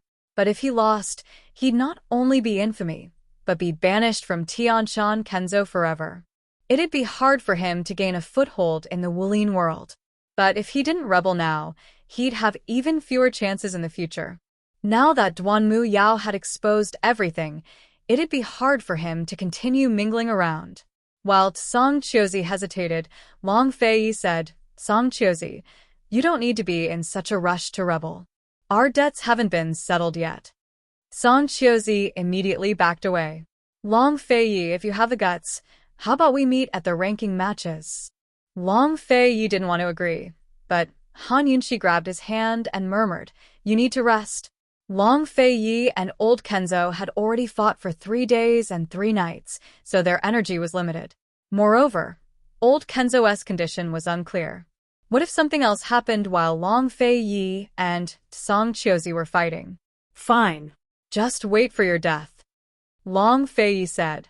Song Chiozi's heart finally settled. Although the ranking matches were starting tomorrow, he still had half a day and 1 night to prepare. Although Long Fei Yi's internal energy was beyond his expectations, he was certain that Long Fei Yi must have suffered internal injuries after coming out of closed-door cultivation early. He and Li Kenshin had fought for 3 days and 3 nights, so he probably wouldn't last much longer. If he killed Long Fei Yi at the ranking matches, it would be perfectly justifiable and he wouldn't have to take any responsibility. Moreover, he could show off his true strength to the Celestial Mountain disciples. Once Long Fei Yi died, Li Kenshin would have no one left to save. Then he could slowly settle accounts with Duanmu Yao and make her pay him back for his reputation. Hee, don't run off the mountain then. Song Chiozi gave a cold snort before turning to leave. As soon as he left, Granny Yu emerged from her hiding place. She only had 10% of her true chi left, so she'd forced herself to chase after Long Fei Yi to the peak. She'd seen Han Yunxi coax Long Fei Yi just then. Han Yunxi. Granny Yu sighed. This old woman thanks you for putting Celestial Mountain's interests first. Granny Yu, Celestial Mountain's interests have nothing to do with me anymore. Han Yunxi said mildly. I only wanted to tell the truth and clear my name of wrongdoings. I wanted to make sure all the conspiracies and filth had nowhere to hide, so the Celestial Mountain disciples could see clearly what's right and wrong. Granny Yu, this is justice. Granny Yu never expected the young Han Yunxi to say such things. Actually, they all understood these principles, but which one of them had succeeded after all these years? Even the most impartial abstinence courtyard had refused to deal with Duanmu Yao's collusion with 100 poisons sect out of fear of their sect leader. Granny Yu suddenly wished that this girl was a disciple of her own abstinence courtyard and Celestial Mountain. She'd long forgotten about the remnants of the poison sect. Some people's souls could always be independent and dazzling enough to make others forget their origins. Han Yunxi was such a person. Han Yunxi, no matter what, you still saved Duanmu Yao, Granny Yu said seriously. She hoped that Han Yunxi would show some mercy to Tianshan Kenzo and their sect leader. Unfortunately, Granny Yu was wrong. Han Yunxi was a woman who knew how to do righteous things, but she also knew how to repay favors and enmity as she pleased. She said, Granny Yu, sometimes living is torture. Compared to Song Qiuzi, Duanmu Yao's reputation had been ruined even more. She was already Tianshan Kenzo's disgrace and the laughingstock of Tianshan Kenzo. Living in Tianshan Kenzo was worse than death. Unfortunately, she'd already lost her status as Western Zhou's princess and lost all her martial arts. She couldn't go anywhere except Tianshan Kenzo. Granny Yu didn't know what to say, but she suddenly smiled. No one could ever learn from this girl's cleverness and carefreeness. They could only like her and envy her. After Granny Yu left, Long Fei glanced at Han Yunxi before kicking open the doors to his palace. You're tuning in to the Dreamy Chapters YouTube channel. We're so grateful for your support, and don't forget to subscribe to join us on this incredible journey through captivating stories. Your generosity through donations truly makes a world of difference, as it's the primary source of revenue that allows me to expand and enhance this channel for you. Thank you from the bottom of my heart for being a part of this adventure.